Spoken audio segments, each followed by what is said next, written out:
Okay. ಈ September ತಿಂಗಳದಾಗ ಅತಿ ಮಹತ್ವದ ಅಂದ್ರೆ ಪರೀಕ್ಷೆಗೆ ಬಹಳಷ್ಟು ಇಂಪಾರ್ಟೆಂಟ್ ಪ್ರಚಲಿತ ಘಟನೆಗಳು ಏನಪ್ಪಾ ಅಂತಂದ್ರ ಒನ್ ಈಸ್ ಉಪರಾಷ್ಟ್ರಪತಿ, ಮತ್ತು ದೆಹಲಿ ಕೆಂಪು ಕೋಟೆ ಐತಲ್ಲ ಇದು ಕೂಡ ಇವಾಗ ನ್ಯೂಸ್ನಾಗ ಐತಿ. ಆಮೇಲೆ PM ಮಿತ್ರ, ಯಾರು ನಿನ್ನೆ ಪ್ರಧಾನ ಮಂತ್ರಿ ಅವ್ರ ನ್ಯೂಸ್ ಕೇಳಿರಿ, ಅವ್ರಿಗೆಲ್ಲ PM ಮಿತ್ರದ ಬಗ್ಗೆ ಸ್ವಲ್ಪ ಮಾಹಿತಿ ಇರ್ತೈತಿ. ಬಟ್ ಎಕ್ಸಾಮ್ ಪರ್ಪಸ್ ಹೆಂಗೆ ಇದನ್ನ ಸ್ಟಡಿ ಮಾಡ್ಬೇಕು ನಾವ, ಎಕ್ಸಾಮ್ ಪರ್ಪಸ್ ಅಥವಾ ಎಕ್ಸಾಮ್ ಪಾಯಿಂಟ್ ಆಫ್ ತಗೊಂಡು ಇದನ್ನ ಯಾವ ರೀತಿ ಸ್ಟಡಿ ಮಾಡ್ಬೋದು ಅನ್ನೋದನ್ನ ಈಗ ಡಿಟೇಲ್ ಆಗಿ ನೋಡೋಣ. ಅದರಲ್ಲಿ ಫಸ್ಟ್ ಒನ್ ಯಾರಪ್ಪ ಅಂತಂದ್ರ ಭಾರತದ ಉಪರಾಷ್ಟ್ರಪತಿ. ಹಾಗಾದ್ರೆ ಉಪರಾಷ್ಟ್ರಪತಿ ಯಾರ್ಯಾರ ಈಗ? CP ರಾಧಾಕೃಷ್ಣನ್ ಉಪರಾಷ್ಟ್ರಪತಿ ಆಗಿದ್ದಾರೆ. ಎಷ್ಟನೇ ಉಪರಾಷ್ಟ್ರಪತಿ? 15ನೇ ಉಪರಾಷ್ಟ್ರಪತಿ. ಬಟ್ ಕ್ವಶನ್ ಹೆಂಗ್ ಬರ್ತೈತಿ ಆ ತರ ನಾವು ಓದ್ಬೇಕಾಕೈತಿ. CP ರಾಧಾಕೃಷ್ಣನ್ ಉಪರಾಷ್ಟ್ರಪತಿ ಆಗಿದ್ದಾರೆ, 15ನೇ ಉಪರಾಷ್ಟ್ರಪತಿ. ಬಟ್ ನಮಗೆ ಮುಂದೆ ಬರ್ತಕ್ಕಂಥ ಪರೀಕ್ಷೆಗಳಿಗೆ ನಾವು ಅದನ್ನ ಯಾವ ರೀತಿ ಸ್ಟಡಿ ಮಾಡಬೇಕು, ನಮ್ಮ ಸಂವಿಧಾನದಲ್ಲಿ ಯಾವ ರೀತಿ ಇವರಿಗೆ ಅವಕಾಶ ಐತಿ ಅನ್ನೋದನ್ನ ನೋಡ್ಬೇಕಾಕೈತಿ. ಹಾಗಾದ್ರೆ ಈ ಉಪರಾಷ್ಟ್ರಪತಿ ಅನ್ನೋ ಹುದ್ದೆ ಇರಬೇಕು ಅಂತ ಹೇಳೋ ಸಂವಿಧಾನದ ವಿಧಿ, ಸಂವಿಧಾನದ ಆರ್ಟಿಕಲ್ ಯಾವುದಪ್ಪ ಅಂತಂದ್ರ ಸಂವಿಧಾನದ ವಿಧಿ ಯಾವುದು ಅಂತಂದ್ರ 63ನೇ ವಿಧಿ. ಭಾರತಕ್ಕೆ ಒಬ್ಬರು ಉಪರಾಷ್ಟ್ರಪತಿ ಇರಬೇಕು ಅಂತ ಹೇಳ್ತತಿ. 63ನೇ ವಿಧಿ ಭಾರತಕ್ಕೆ ಒಬ್ಬರು ಉಪರಾಷ್ಟ್ರಪತಿ ಇರಬೇಕು ಅಂತ ಹೇಳ್ತತಿ. ಎಕ್ಸಾಮ್ಗೆ ಏನ್ ಪಾಯಿಂಟಿಗೆ ಬೇಕು ಅಷ್ಟು ಮಾತ್ರ ನಾ ಹೇಳಕ್ ಹೋಗ್ತೇನೆ. ಎಕ್ಸಾಮ್ ಪಾಯಿಂಟಿಗೆ ಏನ್ ಬೇಕಲ್ಲ ಅಷ್ಟು ಮಾತ್ರ ನಾ ಏನ್ ಮಾಡ್ತೀನಿ ನಿಮ್ಗೆ ಇಲ್ಲಿ ಕಟ್ ಡೌನ್ ಮಾಡಿ ಹೇಳ್ತೀನಿ. ಸಂವಿಧಾನದ ವಿಧಿ 63. ಹಾಗಾದ್ರೆ CP ರಾಧಾಕೃಷ್ಣನ್ ಅವ್ರು ಈಗ ಏನಾಗ್ಯಾರ? ಉಪರಾಷ್ಟ್ರಪತಿ ಆಗ್ಯಾರ. ಬಟ್ ಇವ್ರ ಬಗ್ಗೆನೂ ಕೂಡ ನಮ್ಗೆ ಏನಾಗಿರ್ಬೇಕಾಗೈತಿ, ಡಿಟೇಲ್ ಇರ್ಬೇಕಾಕತಿ. ರಾಧಾಕೃಷ್ಣನ್ ಯಾವ ಜಿಲ್ಲೆ, ಯಾವ ರಾಜ್ಯದವರು, ಮತ್ತೆ ಎಷ್ಟನೇ ಉಪರಾಷ್ಟ್ರಪತಿ, ಹೌದಾ, ತಮಿಳು ಡೈರೆಕ್ಟ್ ಬರ್ತಿತ್ತ. ಬಟ್ ಇವಾಗ ಚೇಂಜ್ ಮಾಡ್ಯಾರ. ಆ ಕಾರಣಕ್ಕಾಗಿ ನಾವು ಆ ಹುದ್ದೆ ಬಗ್ಗೆ ಡಿಟೇಲ್ ಆಗಿ ನೋಡ್ಬೇಕಾಕತಿ. The first one CP Radhakrishnan ಅವರು ಏನಪ್ಪಾ ಅಂತಂದ್ರ ಯಾವ ರಾಜ್ಯದವ್ರು ಇವರು? ತಮಿಳುನಾಡಿನವರು. ಹೌದಾ, ತಮಿಳುನಾಡ್. ಎಷ್ಟ್ ಜನ ಅಲ್ಲಿಂದ ಉಪರಾಷ್ಟ್ರಪತಿ ಬಳಿ ಆಗ್ಯಾರ ಅದು ಇಂಪಾರ್ಟೆಂಟ್ ಆಗ್ತದೆ. ಕ್ವಶನ್ಯಾಗ ಏನ್ ಕೇಳ್ಬೋದು, ಯಾವ ರೀತಿ ಕ್ವಶನ್, ಉಪರಾಷ್ಟ್ರಪತಿ CP ರಾಧಾಕೃಷ್ಣನ್ ಅವರ ಕುರಿತು ಈ ಕೆಳಗಿನ ಹೇಳಿಕೆಗಳನ್ನ ಗಮನಿಸಿ ಅಂತ ಕೇಳಬಹುದು. ಇವರು ತಮಿಳುನಾಡಿನವರು, ಹೌದಾ, ಯಾವ ರಾಜ್ಯದವರು ಅಂತ ಕೇಳ್ಬೋದು. ಆ ರಾಜ್ಯದಿಂದ ಎಷ್ಟು ಜನ ಉಪರಾಷ್ಟ್ರಪತಿ ಆಗ್ಯಾರ ಅಂತ ಕೇಳ್ಬೋದು. ಅಥವಾ ಇದಕ್ಕಿಂತ ಮುಂಚೆ ಯಾವ್ದಾದ್ರು ಹುದ್ದೆಯನ್ನ ಇವರು ಇದ್ರ ಅದನ್ನ ಕೇಳ್ಬೋದು. ಅದಕ್ಕೆ ಡಿಟೇಲ್ ಆಗಿ ಹೋಗ್ಬೇಕಾಕತಿ. CP ರಾಧಾಕೃಷ್ಣನ್ ಅವರು ಯಾವ ರಾಜ್ಯದವ್ರಪ್ಪ ಅಂತಂದ್ರ ತಮಿಳುನಾಡಿನವರು. ಹಾಗಾದ್ರೆ ತಮಿಳುನಾಡಿನಿಂದ ಎಷ್ಟನೇ ಉಪರಾಷ್ಟ್ರಪತಿ ಇವರು? 3ನೇ ಉಪರಾಷ್ಟ್ರಪತಿ. ಫಸ್ಟ್ ಯಾರಪ್ಪ ಅಂತಂದ್ರ ಸರ್ವಪಲ್ಲಿ ರಾಧಾಕೃಷ್ಣನ್.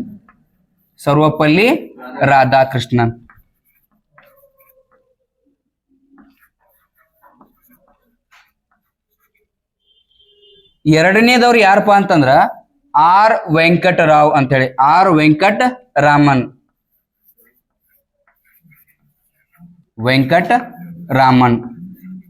ಮೂರನೇದವ್ರು ಯಾರಪ್ಪ ಅಂತಂದ್ರ CP ರಾಧಾಕೃಷ್ಣನ್.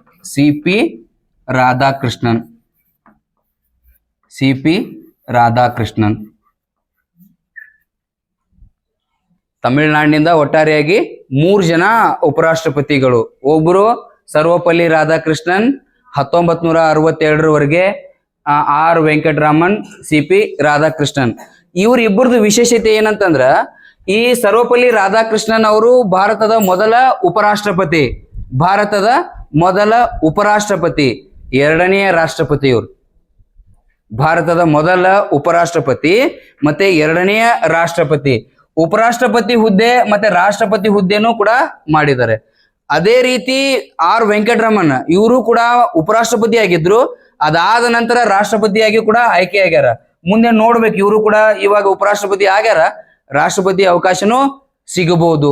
ಬಟ್ ಹೆಂಗ್ ಕೇಳ್ಬೋದು ಅಂತಂದ್ರ ಈ ಕೆಳಗಿನ ಯಾರು ಮೂವರಲ್ಲಿ ರಾಷ್ಟ್ರಪತಿ ಮತ್ತು ಉಪರಾಷ್ಟ್ರ ಎರಡೂ ಹುದ್ದೆಯನ್ನ ಅಲಂಕರಿಸಿರುವರು ಅಂತ ಕೇಳ್ಬೋದು. ಅವಾಗ್ಲೂ ಕೂಡ ನಮ್ಗೆ ಏನಾಗ್ತತಿ, ರಾಧಾಕೃಷ್ಣನ್ ಮತ್ತೆ R ವೆಂಕಟರಮಣ್ ಇಬ್ರು ಕೂಡ ಉಪರಾಷ್ಟ್ರಪತಿಗಳಾಗಿದ್ರು, ರಾಷ್ಟ್ರಪತಿಗಳು ಕೂಡ ಆಯ್ಕೆಯಾಗಿದ್ರು. ಹಾಗಾದ್ರೆ ಇವರು ತಮಿಳ್ನಾಡಿದತ್ತು, ಕರ್ನಾಟಕದಿಂದ ಯಾರಾದ್ರೂ ಉಪರಾಷ್ಟ್ರಪತಿಗಳಾಗಿದ್ರ ಅದನ್ನ ನಾವು ನೋಡ್ಬೇಕಾಕತಿ. ಆಸ್ ಅ ಕರ್ನಾಟಕದವರಾಗಿ ಕರ್ನಾಟಕದಿಂದ ಯಾರಾದ್ರೂ ಉಪರಾಷ್ಟ್ರಪತಿಗಳು ಆಗಿದ್ರು ಅನ್ನೋದಾದ್ರ ಯಾರು? ಎಸ್, ಬಿ ಡಿ ಜತ್ತಿ ಅವರು. B D Jatti, B D Jatti ಅವರು ಎಸ್ಪೆಷಲಿ ನಮ್ಮ ಬಾಗಲಕೋಟೆ ಜಿಲ್ಲೆಯ ನಮ್ಮ ಜಮಖಂಡಿ ತಾಲೂಕಿನ ಸಾವಳಗಿಯವರು. ಬಿ ಡಿ ಜತ್ತಿ ಅವರು 1974ರಲ್ಲಿ 1974ನಲ್ಲಿ ಉಪರಾಷ್ಟ್ರಪತಿಗಳಾಗಿ ಆಯ್ಕೆ ಆಕಾರ. ನಿಮ್ಗೆ ಗೊತ್ತಿರ್ಲಿ, ಇವರು ಉಪಮುಖ್ಯಮಂತ್ರಿಗಳಾಗ್ಯಾರ, ರಾಜ್ಯದ ಮುಖ್ಯಮಂತ್ರಿಗಳಾಗ್ಯಾರ, ಆಮೇಲೆ ಉಪರಾಷ್ಟ್ರಪತಿಗಳು ಕೂಡ ಆಗ್ಯಾರ. ಬಿ ಡಿ ಜತ್ತಿ, ಬಸಪ್ಪ ದಾನಪ್ಪ ಜತ್ತಿ ಅಂತಂದಂಗ. Basappa Danappa Jatti very important. ಈಗೇನ್ ನಮ್ BLD ಕಾಲೇಜ್ ನೀವೇನ್ ಸರಸ್ವತಿ ಸ್ಟ್ಯಾಚ್ಯೂ ದಾಟಿ ಬರ್ತಿರಲ್ಲ, ಆ LH1 ನಿಂದ ಈ LH8 ವರೆಗೂ ಏನಿದ್ ಬಿಲ್ಡಿಂಗ್ ಇತ್ತಲ್ಲ, ಆಫೀಸ್ ಹಿಡ್ಕೊಂಡ, ಆ ಬಿಲ್ಡಿಂಗ್ ಅನ್ನ ಬಿ ಡಿ ಜತ್ತಿ ಅವರ ಉದ್ಘಾಟನೆ ಮಾಡ್ಯಾರ. ಉದ್ಘಾಟಕರಾಗಿ ಅಲ್ಲಿ ಅವರ ನಾಮಫಲಕನು ಕೂಡ ಅಲ್ಲಿ ಐತ್. ನೀವು ಸರಸ್ವತಿ ಸ್ಟ್ಯಾಚ್ಯೂ ಮುಂದೆ ನೋಡ್ಬೋದು ನೀವು. ಬಿ ಡಿ ಜತ್ತಿ ಅವರು ಏನಾಗ್ಯಾರಪ್ಪ ಅಂತಂದ್ರ ಕರ್ನಾಟಕದಿಂದ ಉಪರಾಷ್ಟ್ರಪತಿ ಆಗಿರ್ತಕ್ಕಂಥ ವ್ಯಕ್ತಿ. ನಮ್ಮ ಬಾಗಲಕೋಟೆ ಜಿಲ್ಲೆಯ ನಮ್ಮ ಜಮಖಂಡಿ ತಾಲೂಕಿನ ಸಾವಳಗಿಯವರು ಬಿ ಡಿ ಜತ್ತಿ ಅವರು. ಹಾಗಾದ್ರೆ ದ ವೆರಿ ಇಂಪಾರ್ಟೆಂಟ್ ಥಿಂಗ್, ಇವ್ರಿಗೆ ಎಲೆಕ್ಷನ್ ಯಾವ ರೀತಿ ಆಗ್ತೈತಿ? ಎಲೆಕ್ಷನ್ ನಲ್ಲಿ ಟೈಪ್ಸ್ ಅದಾವ. ಏನು? ಪರೋಕ್ಷ ಚುನಾವಣೆ ಮತ್ತು ಪ್ರತ್ಯಕ್ಷ ಚುನಾವಣೆ. ಇವ್ರಿಗೆ ಯಾವ ರೀತಿ ಎಲೆಕ್ಷನ್ ಆಗ್ತೈತಿ ಅಂತಂದ್ರ, ಈ ಪರೋಕ್ಷ ಚುನಾವಣೆ ಮೂಲಕ ಇವರನ್ನ ಆಯ್ಕೆ ಮಾಡಲಾಗ್ತೈತಿ. ಪರೋಕ್ಷ ಚುನಾವಣೆ ಅಂತಂದ್ರ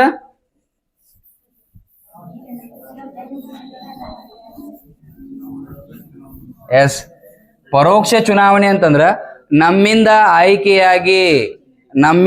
ಆಯ್ಕೆಯಾಗಿ ಅಥವಾ ನಮ್ಮಿಂದ ಚುನಾಯಿತರಾದ ಜನನಾಯಕರು ಅವರಿಗೆ ಮತದಾನವನ್ನ ಮಾಡ್ತಾರಲ್ಲ, ಅದಕ್ಕೆ ನಾವು ಅದನ್ನ ಪರೋಕ್ಷ ಚುನಾವಣೆ ಅಂತ ಕರಿತೀವಿ. ಇನ್ನು ಪ್ರತ್ಯಕ್ಷ ಅಥವಾ ನೇರ ಚುನಾವಣೆ ಅಂತಂದ್ರ ವ್ಯಕ್ತಿಗೆ ನಾವ ನೇರವಾಗಿ ಹೋಗಿ ಮತದಾನ ಮಾಡ್ತೀವಿ. ಇವ್ರಿಗೆ ಯಾವ ರೀತಿ ಚುನಾವಣೆ ಮಾಡ್ತೇವಪ್ಪ ಅಂತಂದ್ರ ಪರೋಕ್ಷ ಚುನಾವಣೆ ಮೂಲಕ ಇವರಿಗೆ ಆಯ್ಕೆ ಮಾಡ್ತೀವಿ. ಹಾಗಾದ್ರೆ ಯಾರು ಮತದಾನ ಹಾಕಬಹುದು ಅದು ಇಂಪಾರ್ಟೆಂಟ್. ಉಪರಾಷ್ಟ್ರಪತಿಗಳಿಗೆ ಯಾರು ಮತದಾನ ಮಾಡಬಹುದು ಅದು ಇಂಪಾರ್ಟೆಂಟ್. ಎಕ್ಸಾಮ್ನಾಗ ಇದ ಪಾಯಿಂಟ್ ಕೇಳ್ತಾರ, ಇದ ರೀತಿ ಕೇಳ್ತಾರ ಎಕ್ಸಾಮ್ನಾಗ. ಏನ್ ಟ್ವಿಸ್ಟ್ ಮಾಡಬೇಕು ಪರೀಕ್ಷಾರ್ಥಿಗೆ ಅದು ಅವ್ರಿಗೆ ಲಕ್ಷ್ಯ ಇರ್ತೈತಿ. ಅದಕ್ಕೆ ಏನ್ ಇದ್ರಾಗ ವೆರಿ ಇಂಪಾರ್ಟೆಂಟ್, ಎಲೆಕ್ಷನ್ ಮತದಾನ ಯಾರು ಮಾಡ್ತಾರಪ್ಪ ಅಂತಂದ್ರ ರಾಜ್ಯಸಭಾ ಸದಸ್ಯರು. ಫಸ್ಟ್ ಒನ್ ರಾಜ್ಯಸಭಾ ಸದಸ್ಯರು. ಎರಡನೇವ್ರು ಯಾರು ಮತದಾನ ಮಾಡಬಹುದಪ್ಪ ಇಲ್ಲಿ ಅಂತಂದ್ರ ಎಸ್, ಲೋಕಸಭಾ ಸದಸ್ಯರು.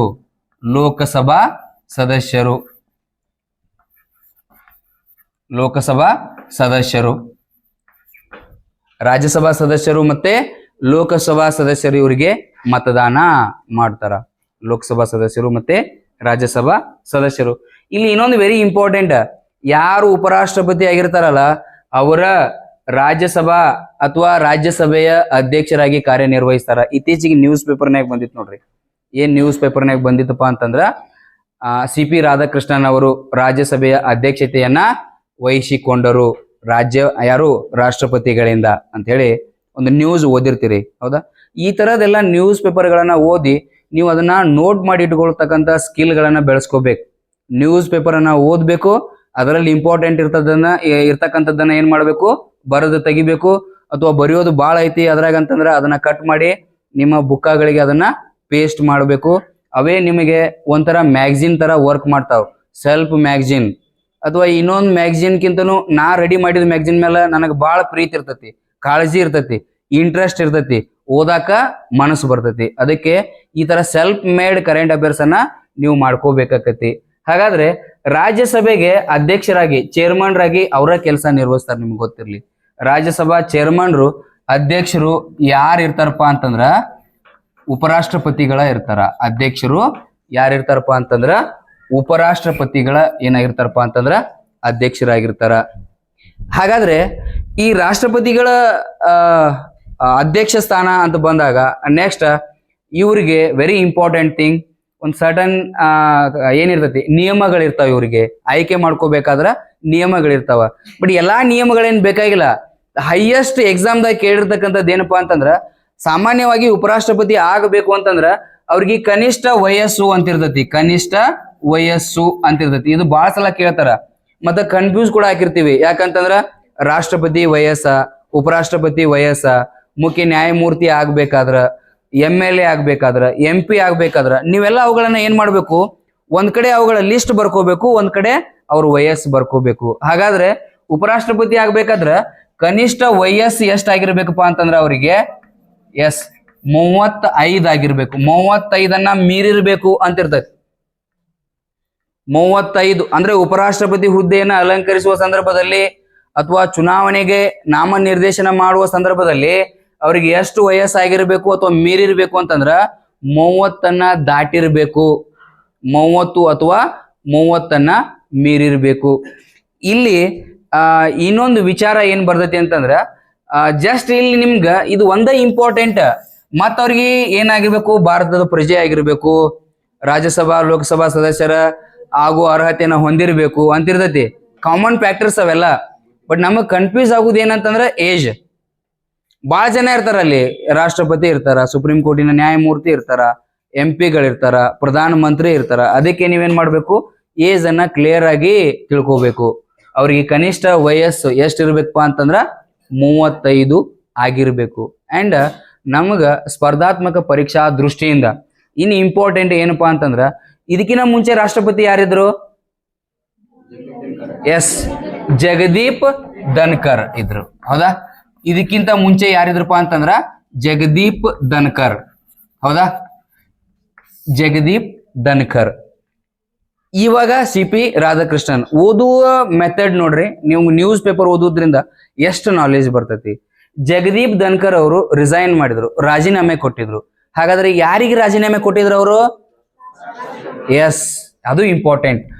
ಜಗದೀಪ್ ಧನ್ಕರ್ ಅವರು ರಾಷ್ಟ್ರಪತಿಗೆ ರಾಜೀನಾಮೆ ಕೊಟ್ರು ಅಂತ ಹೇಳಿ ಓದ್ತೀವಿ. ನಮ್ಗೆ ಎಷ್ಟು ಹೆಲ್ಪ್ ಆಗತ್ ನೋಡ್ರಿ, ಎಕ್ಸಾಮ್ದಾಗ ಎಷ್ಟು ಹೆಲ್ಪ್ ಆಗತ್ತೆ ಇದು.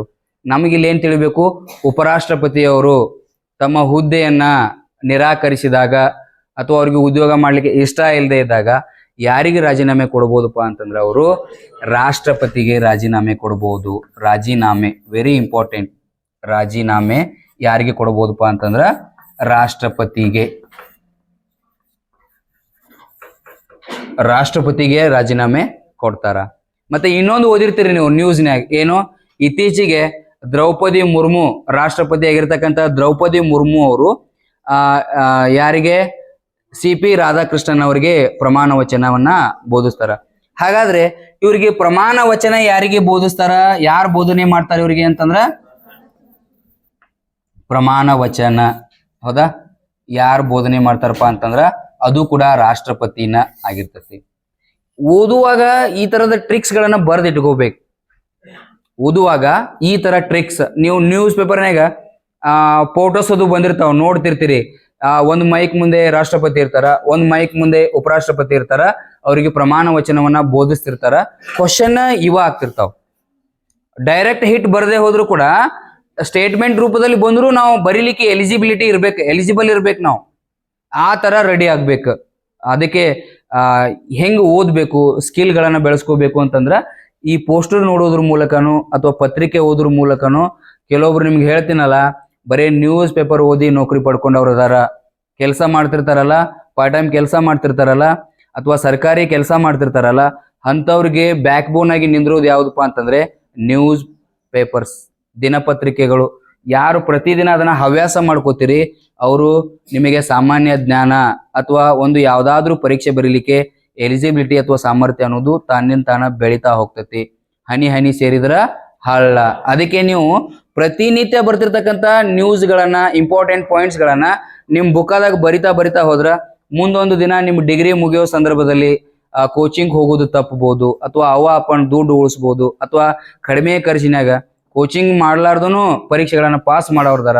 ಅಂಥದ್ದನ್ನ ನಾವು ಸೇವ್ ಮಾಡ್ಬೋದು, ಹಣ ಸೇವ್ ಮಾಡಿ ಬಳಕೆ ಮಾಡ್ಬೋದು. ಮತ್ತೆ ಸಣ್ಣ ವಯಸ್ಸಿನಾಗ ನೌಕರಿ ಹಿಡಿಬಹುದು. ರಾಜೀನಾಮೆ ಯಾರಿಗೆ ಕೊಡ್ತಾರಪ್ಪ ಅಂತಂದ್ರ ರಾಷ್ಟ್ರಪತಿಗೆ ಕೊಡ್ತಾರ. ರಾಷ್ಟ್ರಪತಿ ರಾಜೀನಾಮೆ ಕೊಡೋ ಸಂದರ್ಭ ಬಂತಂತಂದ್ರ ಮತ್ತೆ ಉಲ್ಟಾ ಉಪರಾಷ್ಟ್ರಪತಿಗೆ ಅವ್ರ ರಾಜೀನಾಮೆ ಕೊಡ್ಬೇಕು. ಮತ್ತೆ ಪ್ರಮಾಣ ವಚನ ಯಾರು ಬೋಧನೆ ಮಾಡ್ತಾರಪ್ಪ ಅಂತ ಅಂದ್ರೆ ಅವರಿಗೆ ರಾಷ್ಟ್ರಪತಿನ ಪ್ರಮಾಣ ವಚನವನ್ನ ಬೋಧನೆ ಮಾಡ್ತಾರ. ಇಷ್ಟು ಏನೈತಿ ಅಂತಂದ್ರೆ ಇದು ಜಸ್ಟ್ ನಿಮಗ ಪೇಪರ್ನ್ಯಾಗ ಬಂದಿರತಕ್ಕಂತ ಸುದ್ದಿಯನ್ನ ಮಾತ್ರ ಹೇಳೇನಿ. ಪೇಪರ್ನ್ಯಾಗ ಬಂದಿರತಕ್ಕಂತ ಸುದ್ದಿ ಮಾತ್ರ ನಿಮಗೆ ಹೇಳೇನಿ. ಹಾಗಾದ್ರೆ ಎಷ್ಟನೇ ಉಪರಾಷ್ಟ್ರಪತಿ ಇವರು? ಎಸ್. ಆಮೇಲೆ ತಮಿಳುನಾಡಿನಿಂದ ಬಂದಿರತಕ್ಕಂತ ಎಷ್ಟನೇವರು ಇವರು? 3ನೇ ಉಪರಾಷ್ಟ್ರಪತಿಯವರು ಆಗಿರ್ತಾರ. ಇಷ್ಟೇನೈತಿ ನ್ಯೂಸ್ನ್ಯಾಗ ಬಂದಿರತಕ್ಕಂಥದ್ದು. ಇದ್ರ ಬಗ್ಗೆ ಮತ್ತೆ ಡಿಟೇಲ್ ಆಗಿ ನಿಮಗೆ ಭಾರತೀಯ ಸಂವಿಧಾನ ಹೇಳಬೇಕಾದ್ರ ಅಲ್ಲಿ ರಾಷ್ಟ್ರಪತಿ ಮತ್ತು ಉಪರಾಷ್ಟ್ರಪತಿ ಬರ್ತಾರಲ್ಲ, ಅವಾಗ ನಾನು ನಿಮಗೆ ಆ ಚಾಪ್ಟರ್ ಅನ್ನ ಹೇಳ್ತೀನಿ. ಅಂಡ್ ವೆರಿ ಇಂಪಾರ್ಟೆಂಟ್ ಥಿಂಗ್ ಏನಪ್ಪಾ ಅಂತಂದ್ರೆ, ಇತ್ತೀಚೆಗೆ ಮತ್ತೆ ಅತಿ ಸುದ್ದಿಯಲ್ಲಿರ್ತಕ್ಕಂಥ ಫ್ಯಾಕ್ಟ್ ಅಥವಾ ಸುದ್ದಿ ಯಾವುದು ಅಂತಂದ್ರ ದೆಹಲಿಯ ಕೆಂಪು ಕೋಟೆ ಹೆಸರ ಹೇಳ್ತೈತಿ. ಕೆಂಪು ಕೋಟೆ ಅಂತ ಹೇಳಿ ಏನ್ ನ್ಯೂಸ್ನ್ಯಾಗ ಐತಿದ? ಕೆಂಪು ಕೋಟೆ. ಎಸ್, ಕೆಂಪು ಕೋಟೆ ಏನ್ ನ್ಯೂಸ್ನ್ಯಾಗ ಐತಿ ಅಂತಂದ್ರ, ಅತಿಯಾದ ವಾಯು ಮಾಲಿನ್ಯದಿಂದ ಈ ಕೆಂಪು ಕೋಟೆಯ ಗೋಡೆ ಮೇಲೆ ಮತ್ತ ಕಂಬಗಳ ಮೇಲೆ ಕಪ್ಪು ಪದರು ನಿರ್ಮಾಣ ಆಗ್ತಾ ಇದೆ. ನಾವು ಹೇಳ್ತಾ ಇದೀವಿ ಈ ತರದ ಕ್ವಶನ್ಸ್ ಹಿಂದೆ ಬಂದಿತ್ತು. ಯಾವಾಗ ತಾಜ್ ಮಹಲ್ ವೈಟ್ ಮಾರ್ಬಲ್ ನಿಂದ ಕಟ್ಟಿರ್ತಕ್ಕಂಥ ತಾಜ್ ಮಹಲ್ಗೆ ವಾಯು ಮಾಲಿನ್ಯದಿಂದ ಅದ್ರ ಬಣ್ಣ ಸ್ವಲ್ಪ ಕಪ್ ಆಗತ್ತಿತ್ತು. ಈ ತರದ ಪ್ರಶ್ನೆಗಳು ಕೂಡ ಸಾಕಷ್ಟು ಸಲ ಬಂದವು. ಬಟ್ ಇದು ಕೂಡ ನೆಕ್ಸ್ಟ್ ಎಕ್ಸಾಮ್ಗೆ ಬರ್ಬೋದು. ಇದ್ರ ಬಗ್ಗೆ ನಾವು ಡಿಟೇಲ್ ಆಗಿ ಕಲಿಬೇಕಾಕತಿ. ಏನ್ ಇದರಲ್ಲಿ ಫಸ್ಟ್ ಒನ್ ಅಂತಂದ್ರ, ದೆಹಲಿ ಒಳಗಡೆ ಸಾಕಷ್ಟು ವಾಯು ಮಾಲಿನ್ಯ, ಅಲ್ಲಿನ ಹಳೆಯ ಕಟ್ಟಡಗಳನ್ನ ಕೆಡವುದ್ರಿಂದ ಮತ್ತೆ ಕಟ್ಟಡ ನಿರ್ಮಾಣದಿಂದ ಮತ್ತೆ ಅಲ್ಲಿನ ಸುತ್ತಮುತ್ತಲು ಪ್ರದೇಶ ಆಯ್ತಲ್ಲ, ಉತ್ತರ ಪ್ರದೇಶ ಆಗಿರ್ಬೋದು, ಪಂಜಾಬ್, ರಾಜಸ್ಥಾನ್, ಇಲ್ಲಿ ಅತಿ ಹೆಚ್ಚು ಕೃಷಿ ಪದ್ಧತಿ ಏನಪ್ಪಾ ಅಂತಂದ್ರ ಅಲ್ಲಿ ಗೋಧಿ ಜಾಸ್ತಿ ಬೆಳಿತಾರ ಮತ್ತೆ ಭತ್ತ ಜಾಸ್ತಿ ಬೆಳಿತಾರ. ಇದರಿಂದ ಉಳಿದಿರ್ತಕ್ಕಂಥ ಕಚ್ಚಾ ಹುಲ್ಲ ಇದನ್ನ ಅವರು ಬೆಂಕಿ ಹಚ್ಚನ ಸುಡ್ತಾರ. ಸುಡುವುದರಿಂದ ಬಂದಿರತಕ್ಕಂಥ ವಾಯು ಅಥವಾ ಏನದು ಹೊಗೆ ಬರ್ತೈತಲ್ಲ, ಈ ಹೊಗೆಯಿಂದಾಗಿ ಅಥವಾ ದೆಹಲಿಯಲ್ಲಿರ್ತಕ್ಕಂಥ ವಾಯು ಮಾಲಿನ್ಯದಿಂದಾಗಿ ಈ ಕೆಂಪು ಕೋಟೆಯ ಗೋಡೆ ಮೇಲೆ ಏನಾಗಕತ್ತೈತಿ ಅಂತಂದ್ರ ಕಪ್ಪು ಪದರ ನಿರ್ಮಾಣ ಆಗಾಕತ್ತೈತಿ. ಹಾಗಾಗಿ ಇವತ್ತಿಗೆ ಈ ಕೆಂಪು ಕೋಟೆ ಸುದ್ದಿ ಒಳಗಡೆ ಐತಿ. ಹಾಗಾದ್ರೆ ಇದ್ರ ಸ್ಥಳ ಎಲ್ಲಿ ಐತಿ ಅಂತಂದ್ರ, ಸ್ಥಳ ಎಸ್, ಫಸ್ಟ್ ಸ್ಟಾರ್ಟಿಂಗ್ ಇಂದ ನೋಡೋದಾದ್ರ ಕೆಂಪು ಕೋಟೆ ಎಲ್ಲೈತಿಪ್ಪ ಅಂತಂದ್ರ ದೆಹಲಿ ಒಳಗಡೆ ಐತಿ. ಇದನ್ನ ನಿರ್ಮಾಣ ಮಾಡಿರ್ತಕ್ಕಂಥ ದೊರೆ, ಮೊಘಲ್ ದೊರೆ ಯಾರಪ್ಪ ಅಂತಂದ್ರ, ಎಸ್, ಇದನ್ನ ನಿರ್ಮಿಸಿದ ಮೊಘಲ್ ದೊರೆ ಯಾರಪ್ಪ ಅಂತಂದ್ರ ಶಹಜಹಾನ್. ಹೌದಾ? 5ನೇ ಮೊಘಲ್ ದೊರೆ ಶಹಜಹಾನ್ ಇದನ್ನ ನಿರ್ಮಾಣ ಮಾಡಿರ್ತಕ್ಕಂಥದ್ದು. ಹಾಗಾದ್ರೆ ಇಲ್ಲಿ ಇದ್ರ ಬಗ್ಗೆ ನಾವು ಡಿಟೇಲ್ ಆಗಿ ತಿಳಿಬೇಕು ಅಂತಂದ್ರ, ದೆಹಲಿಯಲ್ಲಿ ಇರ್ತಕ್ಕಂಥ ಈ ಕೆಂಪು ಕೋಟೆ ಕೆಲವೊಂದ್ಸಲ ಕೇಳ್ಯಾನ, ಯಾವ ನದಿಯ ದಡದಲ್ಲಿ ನಿರ್ಮಿಸಲಾಗಿದೆ ಅಂತನೂ ಕೂಡ ಕೇಳ್ಯಾರ. ಯಾವ ನದಿಯ ದಡದಲ್ಲಿ ಇದನ್ನ ನಿರ್ಮಿಸಲಾಗಿದೆ ಅಂತಂದ್ರ, ಎಸ್, ಯಮುನಾ ನದಿಯ ದಡದಲ್ಲಿ ಇದನ್ನ ನಿರ್ಮಾಣ ಮಾಡಲಾಗೈತಿ. ಯಮುನಾ ನದಿಯ ದಡದಲ್ಲಿ ಇದನ್ನ ನಿರ್ಮಾಣ ಮಾಡಲಾಗೈತಿ. ಇದಕ್ಕೆ ಏನ್ ಕರೀತಾರ ಅಂತಂದ್ರ ನಿಕ್ ನೇಮ್ಗಳದಾವ್. ಈ ಕೆಂಪು ಕೋಟೆಗೆ ಲಾಲ್ ಕಿಲಾ ಅಂತ ಕರೀತಾರ. ಏನ್ ಕರೀತಾರ ಇದಕ್ಕ? ಲಾಲ್ ಕಿಲಾ ಅಂತ ಕರೀತಾರ. ಲಾಲ್ ಕಿಲಾ ಅಂತಂದ್ರ ಕೆಂಪು ಕೋಟೆ ಅಂತಂದಂಗ. ಕೆಂಪು ಕೋಟೆ ಅಂತಂದಂಗ. ಲಾಲ್ ಕಿಲಾ ಅಂತಂದ್ರ ಕೆಂಪು ಕೋಟೆ. ಲಾಲ್ ಕಿಲಾ ಅಂತಂದ್ರೆ ಏನು? ಕೆಂಪು ಕೋಟೆ. ಇದಕ್ಕ ಒಂದು ಪೂರ್ವದಲ್ಲಿ ಮೂಲ ಹೆಸರು ಏನೈತಿಪ್ಪ ಅಂತಂದ್ರ, ಇದಕ್ಕ ಮೂಲ ಹೆಸರ ಕ್ವಿಲಾ ಇ ಮುಬಾರಕ್ ಅಂತ ಕರೀತಾರೆ. ಇದಕ್ಕ ಕ್ವಿಲಾ ಇ ಮುಬಾರಕ್ ಅಂತ ಕರೀತಾರ. ಕ್ವಿಲಾ ಇ ಮುಬಾರಕ್ ಹಂಗಂದ್ರೆ ಏನು? ಕ್ವಿಲಾ ಇ ಮುಬಾರಕ್ ಅಂದ್ರೆ ಏನಪ್ಪಾ ಕನ್ನಡದಾಗ ಅಂತಂದ್ರ ಆಶೀರ್ವಾದಿತ ಕೋಟೆ ಅಂತಂದಂಗ. ಆಶೀರ್ವಾದಿತ ಕೋಟೆ ಅಂತಂದಂಗ. ಆಶೀರ್ವಾದಿತ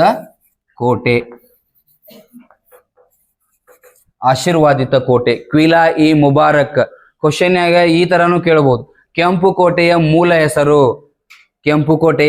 ಮೂಲ ಹೆಸರು ಯಾವುದಪ್ಪ ಅಂತಂದ್ರ ಕ್ವಿಲಾ ಇ ಮುಬಾರಕ್. ಹಂಗಂತಂದ್ರ ಕನ್ನಡದಾಗ ಆಶೀರ್ವಾದಿತ ಕೋಟೆ ಅಂತಂದಂಗ. ಆಶೀರ್ವಾದಿತ ಕೋಟೆ.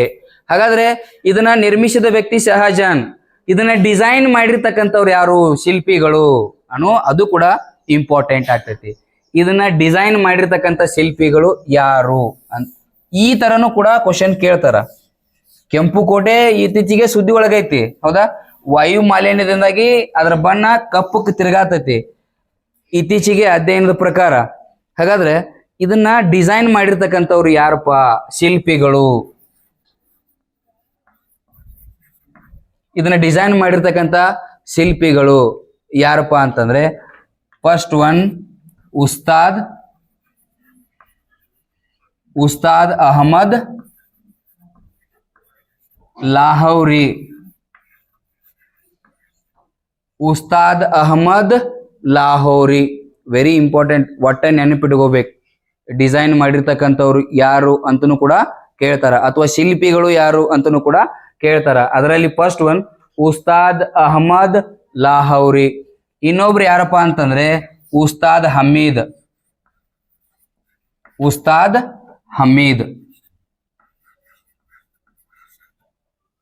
ಇಬ್ರು ಶಿಲ್ಪಿಗಳು, ಹೌದಾ? ಒಬ್ರು Ustad Ahmad Lahauri, second one Ustad Hamid. Very important. ಇಬ್ರು ಶಿಲ್ಪಿಗಳು ಇದನ್ನ ಡಿಸೈನ್ ಮಾಡ್ತಾರ. ಹೆಂಗ ಈಗ ನೀವು ದೊಡ್ಡ ದೊಡ್ಡ ಮನಿ ಕಟ್ಟಬೇಕಾದ್ರೆ ಇಂಜಿನಿಯರ್ ಬೇಕಾಕನ, ಅದ್ರದ್ದು ಯಾವ ಚಲೋ ಡಿಸೈನ್ ನೋಡ್ತಿರತ್ತಲ್ಲ, ಅದೇ ಈ ದೆಹಲಿಯಲ್ಲಿ ಇರ್ತಕ್ಕಂಥ ಕೆಂಪು ಕೋಟೆ ಈ ಕಂಬಗಳಾಗಿರ್ಬೋದು ಅಥವಾ ಅದರ ಶಿಲಾನ್ಯಾಸ ಆಗಿರ್ಬೋದು, ಅದು ಅಷ್ಟು ಚಂದ ಕಾಣ್ಲಿಕ್ಕೆ ಯಾರು ಕಾರಣಪ್ಪ ಅಂತಂದ್ರ ಈ ಉಸ್ತಾದ್ ಅಹಮದ್ ಲಾಹೌರಿ ಮತ್ತೆ ಉಸ್ತಾದ್ ಹಮೀದ್ ಅಂತ ಹೇಳಿ. ಇದ್ರದ್ದೇನು ವಿಶೇಷತೆ ಅಂತಂದ್ರ, ಪ್ರತಿ ವರ್ಷ ನಿಮ್ಗೆ ಗೊತ್ತಿರ್ಲಿ, ಪ್ರತಿ ವರ್ಷ ಇದ್ರದ್ದು ಇನ್ನೊಂದು ಸ್ಪೆಷಲ್ ಏನಂತಂದ್ರ, ಆಗಸ್ಟ್ 15 ಸ್ವಾತಂತ್ರ್ಯ ದಿನಾಚರಣೆ ಸಂದರ್ಭದಲ್ಲಿ ಪ್ರಧಾನ ಮಂತ್ರಿಗಳು ಧ್ವಜಾರೋಹಣವನ್ನ ಮಾಡ್ತಾರ. ಎಲ್ಲಿಪ್ಪ ಅಂತಂದ್ರ ಕೆಂಪು ಕೋಟೆ ಒಳಗಡೆನೆ ಮಾಡ್ತಾರ. Very important thing. ಇದಕ್ಕೆ ಇದ್ರ ಸಮೀಪನ ಇನ್ನೊಂದು ಕೋಟೆ ಐತಿ. ಏನೋ ಯಾರಪ್ಪ ಅಂತಂದ್ರ ಇಸ್ಲಾಂ ಶಾ ಸೂರಿ ನಿರ್ಮಾಣ ಮಾಡಿರ್ತಕ್ಕಂಥ ಯಾವುದು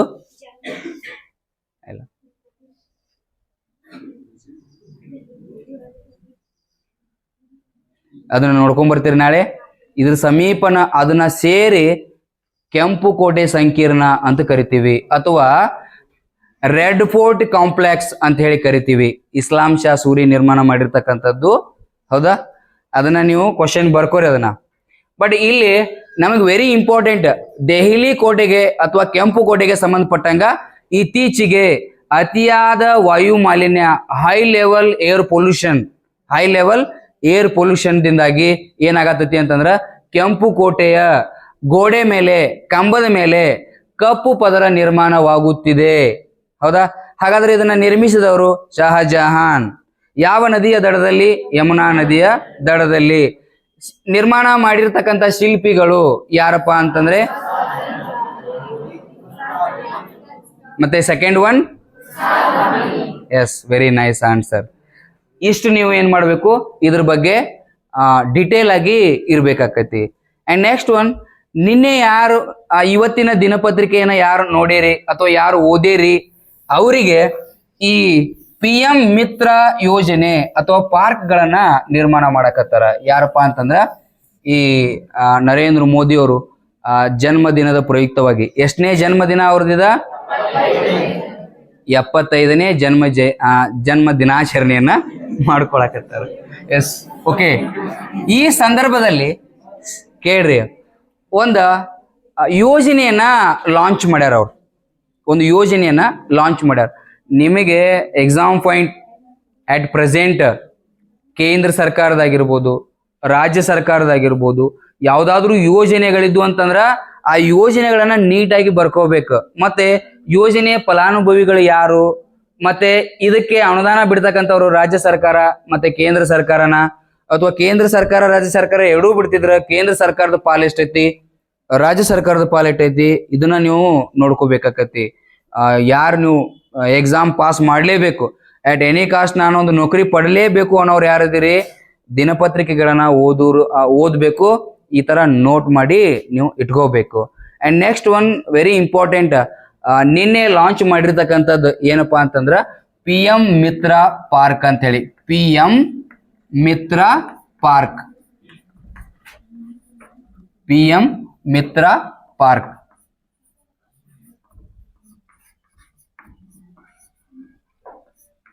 PM Mitra park. Very important. ಒಟ್ಟ ಅಪ್ಕಮಿಂಗ್ ಎಕ್ಸಾಮ್ದಾಗ ಡೆಫಿನೆಟ್ಲಿ ಬರ್ತೈತಿ ಯಾವ್ದಾದ್ರು ಒಂದು ಎಕ್ಸಾಮ್ದಾಗ. ಇವಾಗ ಈ ಒಳ ಮೀಸಲಾತಿ ಕ್ಲಿಯರ್ ಆಗೈತಿ. ಈಗ ಈ ಒಳ ಮೀಸಲಾತಿ ಕ್ಲಿಯರ್ ಆಗನ ನೆಕ್ಸ್ಟ್ ಕಾಲ್ ಫಾರ್ಮ್ ಅದಾವ, ಸಿಕ್ಕಾಪಡೆ ಕಾಲ್ ಫಾರ್ಮ್. ಏನ್ ಅದೊಂಥರ ಸುಗ್ಗಿನ PC, PSI, SDA, FDA ಮತ್ತೆ ಪಂಚಾಯತಿಯಲ್ಲಿ ಸಾಕಷ್ಟು ಹುದ್ದೆಗಳು ಖಾಲಿ ಇದಾವ. ಗ್ರೇಡ್ 1, ಗ್ರೇಡ್ 2 ಕಾರ್ಯದರ್ಶಿಗಳು.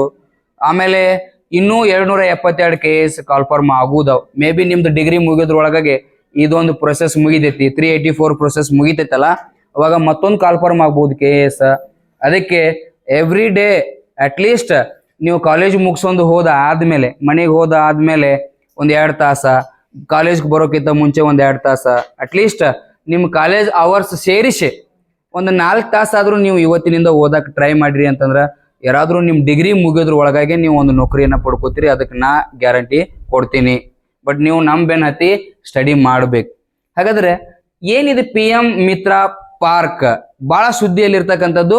ನಿನ್ನೆ ಪ್ರಧಾನಿ ನರೇಂದ್ರ ಮೋದಿ ಅವರು ಕೂಡ ಇದನ್ನ ಉದ್ಘಾಟನೆ ಮಾಡಿರ್ತಕ್ಕಂಥದ್ದು. ಹಾಗಾದ್ರೆ ಏನಿದ್ರದ್ದು ಫುಲ್ ಫಾರ್ಮ್ PM ಮಿತ್ರ ಅಂತಂದ್ರ ಪ್ರಧಾನ ಮಂತ್ರಿ. ಬರ್ಕೋಬೇಕು ನೀವೆಲ್ಲ ಇದನ್ನ. ಪ್ರಧಾನ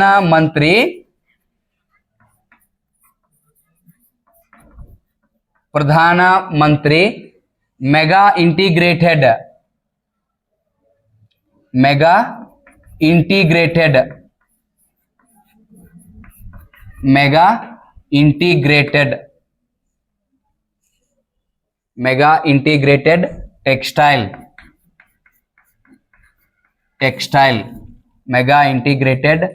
ಟೆಕ್ಸ್ಟೈಲ್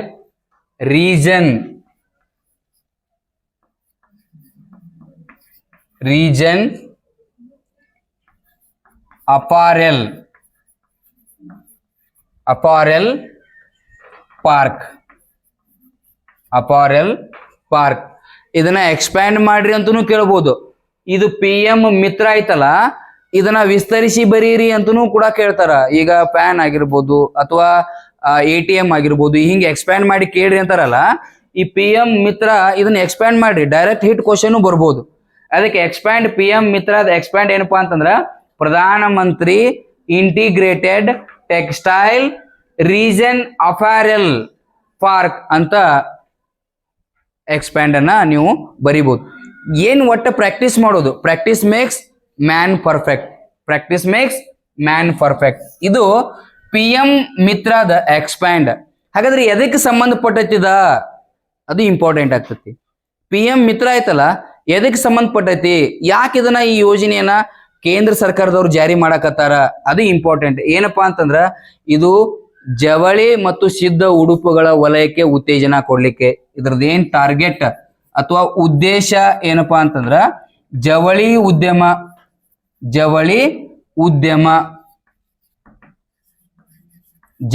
ಉದ್ಯಮಕ್ಕೆ ಉತ್ತೇಜನ ಕೊಡ್ಲಿಕ್ಕೆ.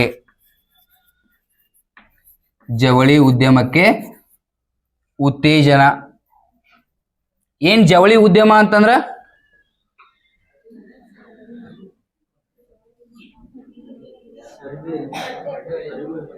ಬಟ್ಟೆ ಹೊಲಿಯೋದು, ಅರಿವಿ ಹೊಲಿಯೋದು.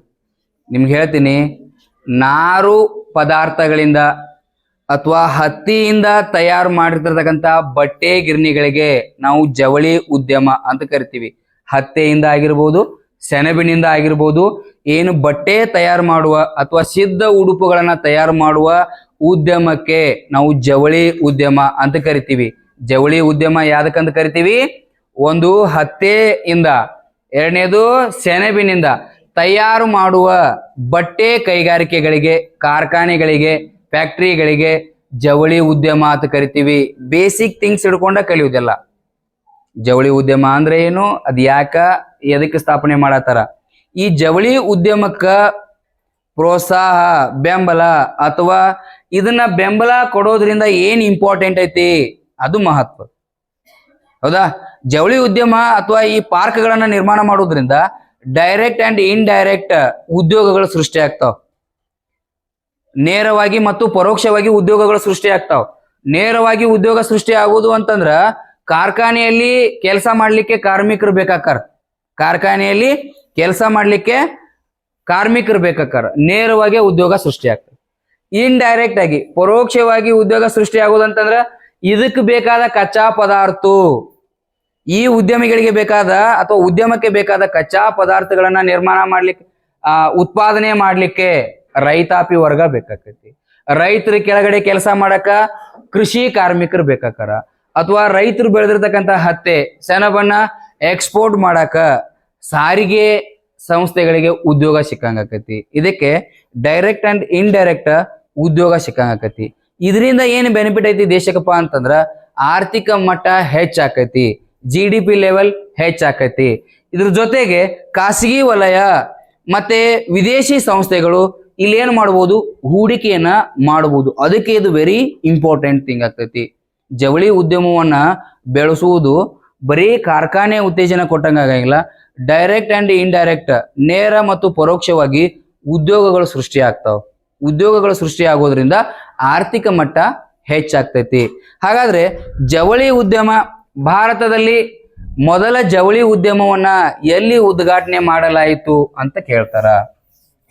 ನಿನ್ನೆ ಪ್ರಧಾನಮಂತ್ರಿ ನರೇಂದ್ರ ಮೋದಿ ಅವರು ಉದ್ಘಾಟನೆ ಮಾಡ್ಯಾರ, ಹೌದಾ? ನರೇಂದ್ರ ಮೋದಿ ಅವರು ಉದ್ಘಾಟನೆ ಮಾಡ್ಯಾರ. ಅದಕ್ಕೆ ನಿಮ್ಗೆ ಹೇಳೋದು, ದಿನ ನ್ಯೂಸ್ ಪೇಪರ್ ಓದ್ಬೇಕು. ನೀವು ಪ್ರತಿದಿನ ನ್ಯೂಸ್ ಪೇಪರ್ ಓದ್ಬೇಕು, ನೋಟ್ಸ್ ಮಾಡ್ಕೋಬೇಕು, ಹೌದಾ?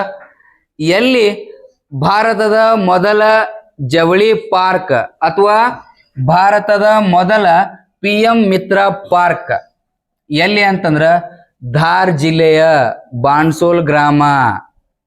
ಇದು ಎಲ್ಲಿ ಅಂತಂದ್ರ ಮಧ್ಯಪ್ರದೇಶ್. ಎಷ್ಟು ಚೆನ್ನಾಗಿ ಬರ್ದಾರ ನೋಡ್ರಿ, ಬರ್ಕೋಬೇಕು ನೀವೆಲ್ಲ ನೋಟ್ಸ್ ಚೆನ್ನಾಗಿ. ಭಾರತದ ಮೊದಲ PM ಪಾರ್ಕ್, ಭಾರತದ ಮೊದಲ PM ಪಾರ್ಕ್ ಅಥವಾ PM ಮಿತ್ರ ಪಾರ್ಕ್. ಮಿತ್ರ ಪಾರ್ಕ್ ಎಲ್ಲೈತಿಪ್ಪ ಅಂತಂದ್ರ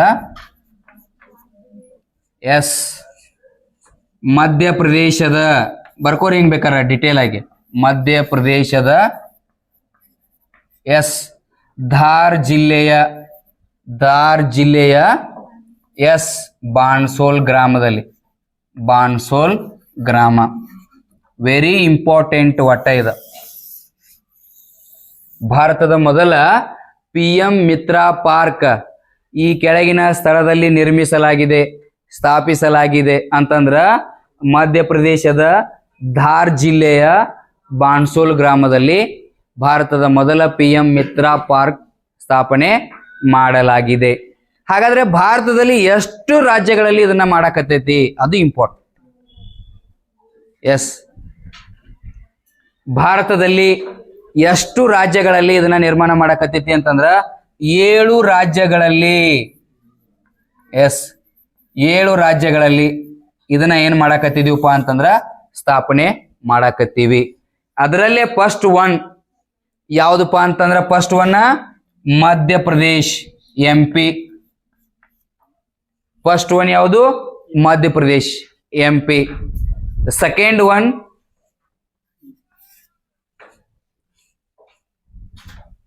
one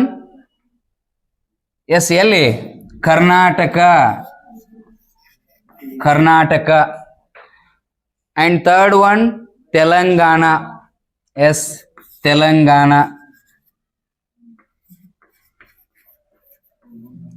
and fourth one Gujarat. and fifth one Uttar Pradesh, UP.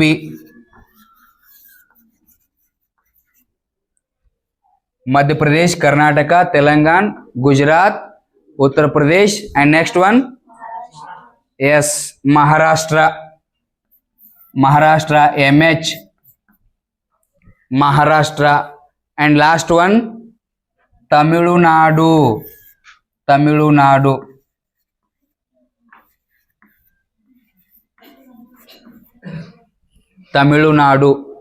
ಎಲ್ಲ ಹೇಳ್ಬೇಕು ನೀವು ಫಸ್ಟ್. ಈಗ ಫುಲ್ ಪರ್ಫೆಕ್ಟ್ ಆಗಿ ಹೋಗೋದಿದ್ರಾಗಿಂದ 7 ರಾಜ್ಯಗಳಲ್ಲಿ PM ಮಿತ್ರ ಪಾರ್ಕ್ ಸ್ಥಾಪನೆ ಮಾಡಲಾಗುತ್ತಿದೆ.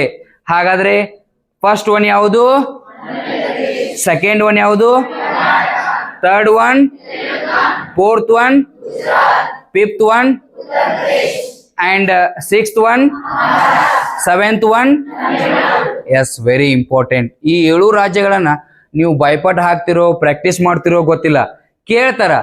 ಈ ಕೆಳಗಿನ ರಾಜ್ಯದಲ್ಲಿ PM ಮಿತ್ರ ಪಾರ್ಕ್ ಅನ್ನ ಸ್ಥಾಪನೆ ಮಾಡಲಾಗುತ್ತದೆ. ಈ ರಾಜ್ಯಗಳದ್ದು ಒಂದು ಗುಂಪು ಇರ್ತೈತಿ, ಇರ್ಲಾರ್ದ ರಾಜ್ಯಗಳದ್ದು ಒಂದು ಗುಂಪು ಇರ್ತೈತಿ. ನಾವು ಪರ್ಫೆಕ್ಟ್ ಆಗುದು ಇದ್ರಾಗಿನೂ 7 ರಾಜ್ಯಗಳು ಮಿಸ್ ಆಗ್ಬಾರ್ದು. ಒಮ್ಮೊಮ್ಮೆ ನಿಮ್ಗೆ ಟ್ವಿಸ್ಟ್ ಮಾಡಕ್ ಹೆಂಗ್ ಕೇಳ್ತಾರಂತಂದ್ರ, ಇವು 2 ರಾಜ್ಯಗಳನ್ನ ಒಂದು ಗುಂಪಿನಾಗ ಸೇರಿಸಿ ಇದ ಗುಂಪಿನಾಗ ಯಾವುದು ಸ್ಥಾಪನೆ ಮಾಡಂಗಿಲ್ಲಲ್ಲ ಆ ರಾಜ್ಯಗಳನ್ನು ಸೇರಿಸಿ ನಿಮಗೆ ಕನ್ಫ್ಯೂಸ್ ಮಾಡ್ತಾರೆ. ಅದಕ್ಕೆ ಪರ್ಫೆಕ್ಟ್ ಆಗಿ ಮಧ್ಯಪ್ರದೇಶ್, ಕರ್ನಾಟಕ, ತೆಲಂಗಾಣ, ಗುಜರಾತ್, ಉತ್ತರ ಪ್ರದೇಶ್, ಮಹಾರಾಷ್ಟ್ರ, ತಮಿಳುನಾಡು ಬೈಪಟ್ ಹಾಕೇ ಬಿಡೋದು, ಒಟ್ಟ ಬಿಡಂಗಿಲ್ಲ. ಇದರಲ್ಲಿ ಸ್ಪೆಷಲ್ ಏನಂತಂದ್ರ ಮಹಾರಾಷ್ಟ್ರದ 7 ನಗರಗಳಲ್ಲಿ ನಿರ್ಮಾಣ ಮಾಡಕತ್ತಾರ. ಜಸ್ಟ್ ಮಹಾರಾಷ್ಟ್ರ ಅಂತ ನೆನಪಿದ್ರ ಸಾಕ, ಮಹಾರಾಷ್ಟ್ರ ಅಂತ ನೆನಪಿದ್ರ ಸಾಕ್. ಹಾಗಾದ್ರೆ ಕರ್ನಾಟಕದಲ್ಲಿ ಅಂತ ಬಂದಾಗ ಎಲ್ಲಿ ಸ್ಥಾಪನೆ ಮಾಡತ್ತಾರ? Yes, very nice answer. Karnataka ಅಂತ ಬಂದಾಗ ಎಲ್ಲಿ ಸ್ಥಾಪನೆ ಮಾಡತ್ತಾರ? State news, national news and international news ಎರಡೂ ರೆಡಿ ಆಗಿರ್ಬೇಕು ನಾವು, ಹೌದಾ? ಈ PM ಮಿತ್ರ ಕರ್ನಾಟಕದಾಗ ಸ್ಥಾಪನೆ ಮಾಡಕತ್ತಾರಲ್ಲ, ಈ ಕರ್ನಾಟಕದ ಯಾವ ಜಿಲ್ಲೆಯಲ್ಲಿ ಸ್ಥಾಪನೆ ಮಾಡಲಾಗುತ್ತಿದೆ ಅಂತ ಕೇಳ್ರ ಅಂತಂದ್ರ ಅದು ಕಲಬುರಗಿ. ಗುಲ್ಬರ್ಗ ಅನ್ನಕ್ ಹೋಗ್ಬೇಡ್ರಿ, ಅದಕ್ಕ ಈಗ ಕಲಬುರಗಿ ಆಗೈತದ. Okay, S.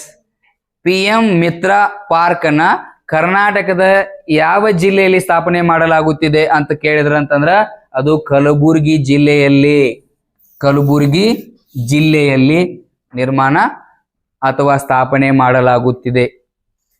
ಕಲಬುರಗಿ ಜಿಲ್ಲೆಯಲ್ಲಿ ಇದನ್ನ ಸ್ಥಾಪನೆ ಮಾಡಾಕತ್ತೀವಿ, ಹೌದಾ? ಸುಮಾರು 7 ರಾಜ್ಯಗಳಲ್ಲಿ ಕರ್ನಾಟಕದ ಮತ್ತೆ ಕಲಬುರಗಿ ಜಿಲ್ಲೆಯಲ್ಲಿ ಈ ತರ ಪಾರ್ಕ್ಗಳನ್ನ ನಿರ್ಮಾಣ ಮಾಡಾಕತ್ತೀವಿ. ಈ ತರದ ಪಾರ್ಕ್ಗಳು ಸಾಕಷ್ಟು ಅದಾವ, ಹೌದಾ? ನರೇಂದ್ರ ಮೋದಿ ಅವರು ಪ್ರಧಾನಮಂತ್ರಿ ಆದ ನಂತರದಲ್ಲಿ ಕೆಲವೊಂದಿಷ್ಟು ಪಾರ್ಕ್ಗಳಲ್ಲಿ ಬಹಳಷ್ಟು ಬೆಂಬಲ ಕೊಟ್ಟಿದ್ದಾರೆ. ರೈಸ್ ಪಾರ್ಕ್ ಆಗಿರ್ಬೋದು, ಮೆಕ್ಕೆಜೋಳದ ಪಾರ್ಕ್ ಆಗಿರ್ಬೋದು, ಆಮೇಲೆ ಪ್ಲಾಸ್ಟಿಕ್ ಪಾರ್ಕ್ಗಳಾಗಿರ್ಬೋದು. ಈ ಆಹಾರಕ್ಕೆ ಸಂಬಂಧಪಟ್ಟಂಗೆ ಕೆಲವೊಂದಿಷ್ಟು ಪಾರ್ಕ್ಗಳದಾವಲ್ಲ, ಒಂದ್ ಕಡೆ ಪಾರ್ಕ್ಗಳು, ಒಂದ್ ಕಡೆ ಸ್ಥಳಗಳ ಲಿಸ್ಟ್ ಅನ್ನ ನೀವು ಮಾಡ್ಕೋಬೇಕು. ಓದವನ ಮೊದಲ ಗುಣಲಕ್ಷಣ ಏನಪ್ಪಾ ಅಂತಂದ್ರ ಈ ತರ ಈಗ ಬಂದೈತಿ ಅಂತಂದ್ರ, ಹಾಗಾದ್ರ ಸಂಬಂಧಪಟ್ಟಂತ ಪಾರ್ಕ್ಗಳು ಏನೇನದಾವಲ್ಲ ಒಂದ್ ಕಡೆ ಲಿಸ್ಟ್ ಮಾಡ್ಕೋಬೇಕು ನೀವೆಲ್ಲ.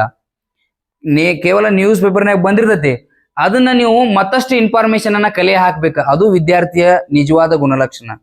ಸ್ವಲ್ಪ ನ್ಯೂಸ್ ಪೇಪರ್ನಾಗ ಬಂದಿರ್ತೈತಲ್ಲ, ಅದೆಲ್ಲ ಇನ್ಫಾರ್ಮೇಶನ್ ನೀವು ಗೂಗಲ್ ಮೂಲಕ, ಚಾಟ್ GPT ಮೂಲಕ ಅಥವಾ ನಿಮ್ ಗುರುಗಳ ಮೂಲಕ, ಪುಸ್ತಕಗಳ ಮೂಲಕ ಕಲೆ ಹಾಕೋಬೇಕಾಕತಿ. ಇದೆಲ್ಲ ಸಂಬಂಧಪಟ್ಟಂಗ ಇದ್ರದ್ದು ಮೇನ್ ಕಚ್ಚಾ ವಸ್ತು ಯಾವ್ದಪ್ಪ ಅಂತಂದ್ರ ಹತ್ತಿ. Right or wrong? ಈ ಹತ್ತಿಗೆ ಸಂಬಂಧಪಟ್ಟಂಗ ಕ್ವಶನ್ ಕೂಡ ಬರ್ಬೋದು, ನಿಮ್ಗೆ ಗೊತ್ತಿರ್ಲಿ. ಹತ್ತಿಗೂ ಸಂಬಂಧಪಟ್ಟಂಗ ಕ್ವಶನ್ ಬರ್ಬೋದು. ಹಾಗಾದ್ರೆ ಭಾರತದಲ್ಲಿ ಅತಿ ಹೆಚ್ಚು ಹತ್ತಿ ಉತ್ಪಾದನೆ ಮಾಡುವ ರಾಜ್ಯಗಳು, ರಾಜ್ಯ ಕೇಳತ್ತಿಲ್ಲ, ಹೋಗೈತಿ ಅದ ಕಾಲ. ಅತಿ ಹೆಚ್ಚು ಉತ್ಪಾದನೆ ಮಾಡುವ ರಾಜ್ಯ ಯಾವುದು ಹೋಗೈತಿ. ಈಗ ಕೇಳ್ತಾರ ಅವರು, ಈ ಕೆಳಗಿನ ಯಾವ ರಾಜ್ಯಗಳು ಹತ್ತಿ ಉತ್ಪಾದನೆಯ ಮುಂಚೂಣಿಯಲ್ಲಿ ಇವೆ ಅಂತ ಕೇಳ್ತಾರ ಅವರು. ಒಂದ ಕೇಳಂಗಿಲ್ಲ, 2 ಕೇಳಂಗಿಲ್ಲ. ನಮ್ಗೆ ಟಾಪ್ 5 ಸ್ಟೇಟು ಗೊತ್ತಿರ್ಬೇಕು, ಟಾಪ್ 5 ಸ್ಟೇಟು ಗೊತ್ತಿರ್ಬೇಕಾಕತಿ. ಹಾಗಾದ್ರೆ ಬರೀರಿ ಟೈಟಲ್, ಭಾರತದಲ್ಲಿ ಅತಿ ಹೆಚ್ಚು ಹತ್ತಿ ಉತ್ಪಾದನೆ ಮಾಡುವ ರಾಜ್ಯಗಳು. ಭಾರತದಲ್ಲಿ ಅತಿ ಹೆಚ್ಚು ಹತ್ತಿ ಉತ್ಪಾದನೆ ಮಾಡುವ ರಾಜ್ಯಗಳು.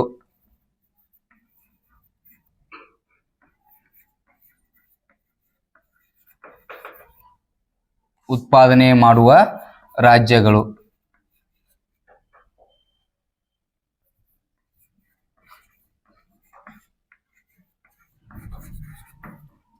ಅತಿ ಹೆಚ್ಚು ಹತ್ತಿ ಉತ್ಪಾದನೆ ಮಾಡುವ ರಾಜ್ಯಗಳು, ಹೌದಾ?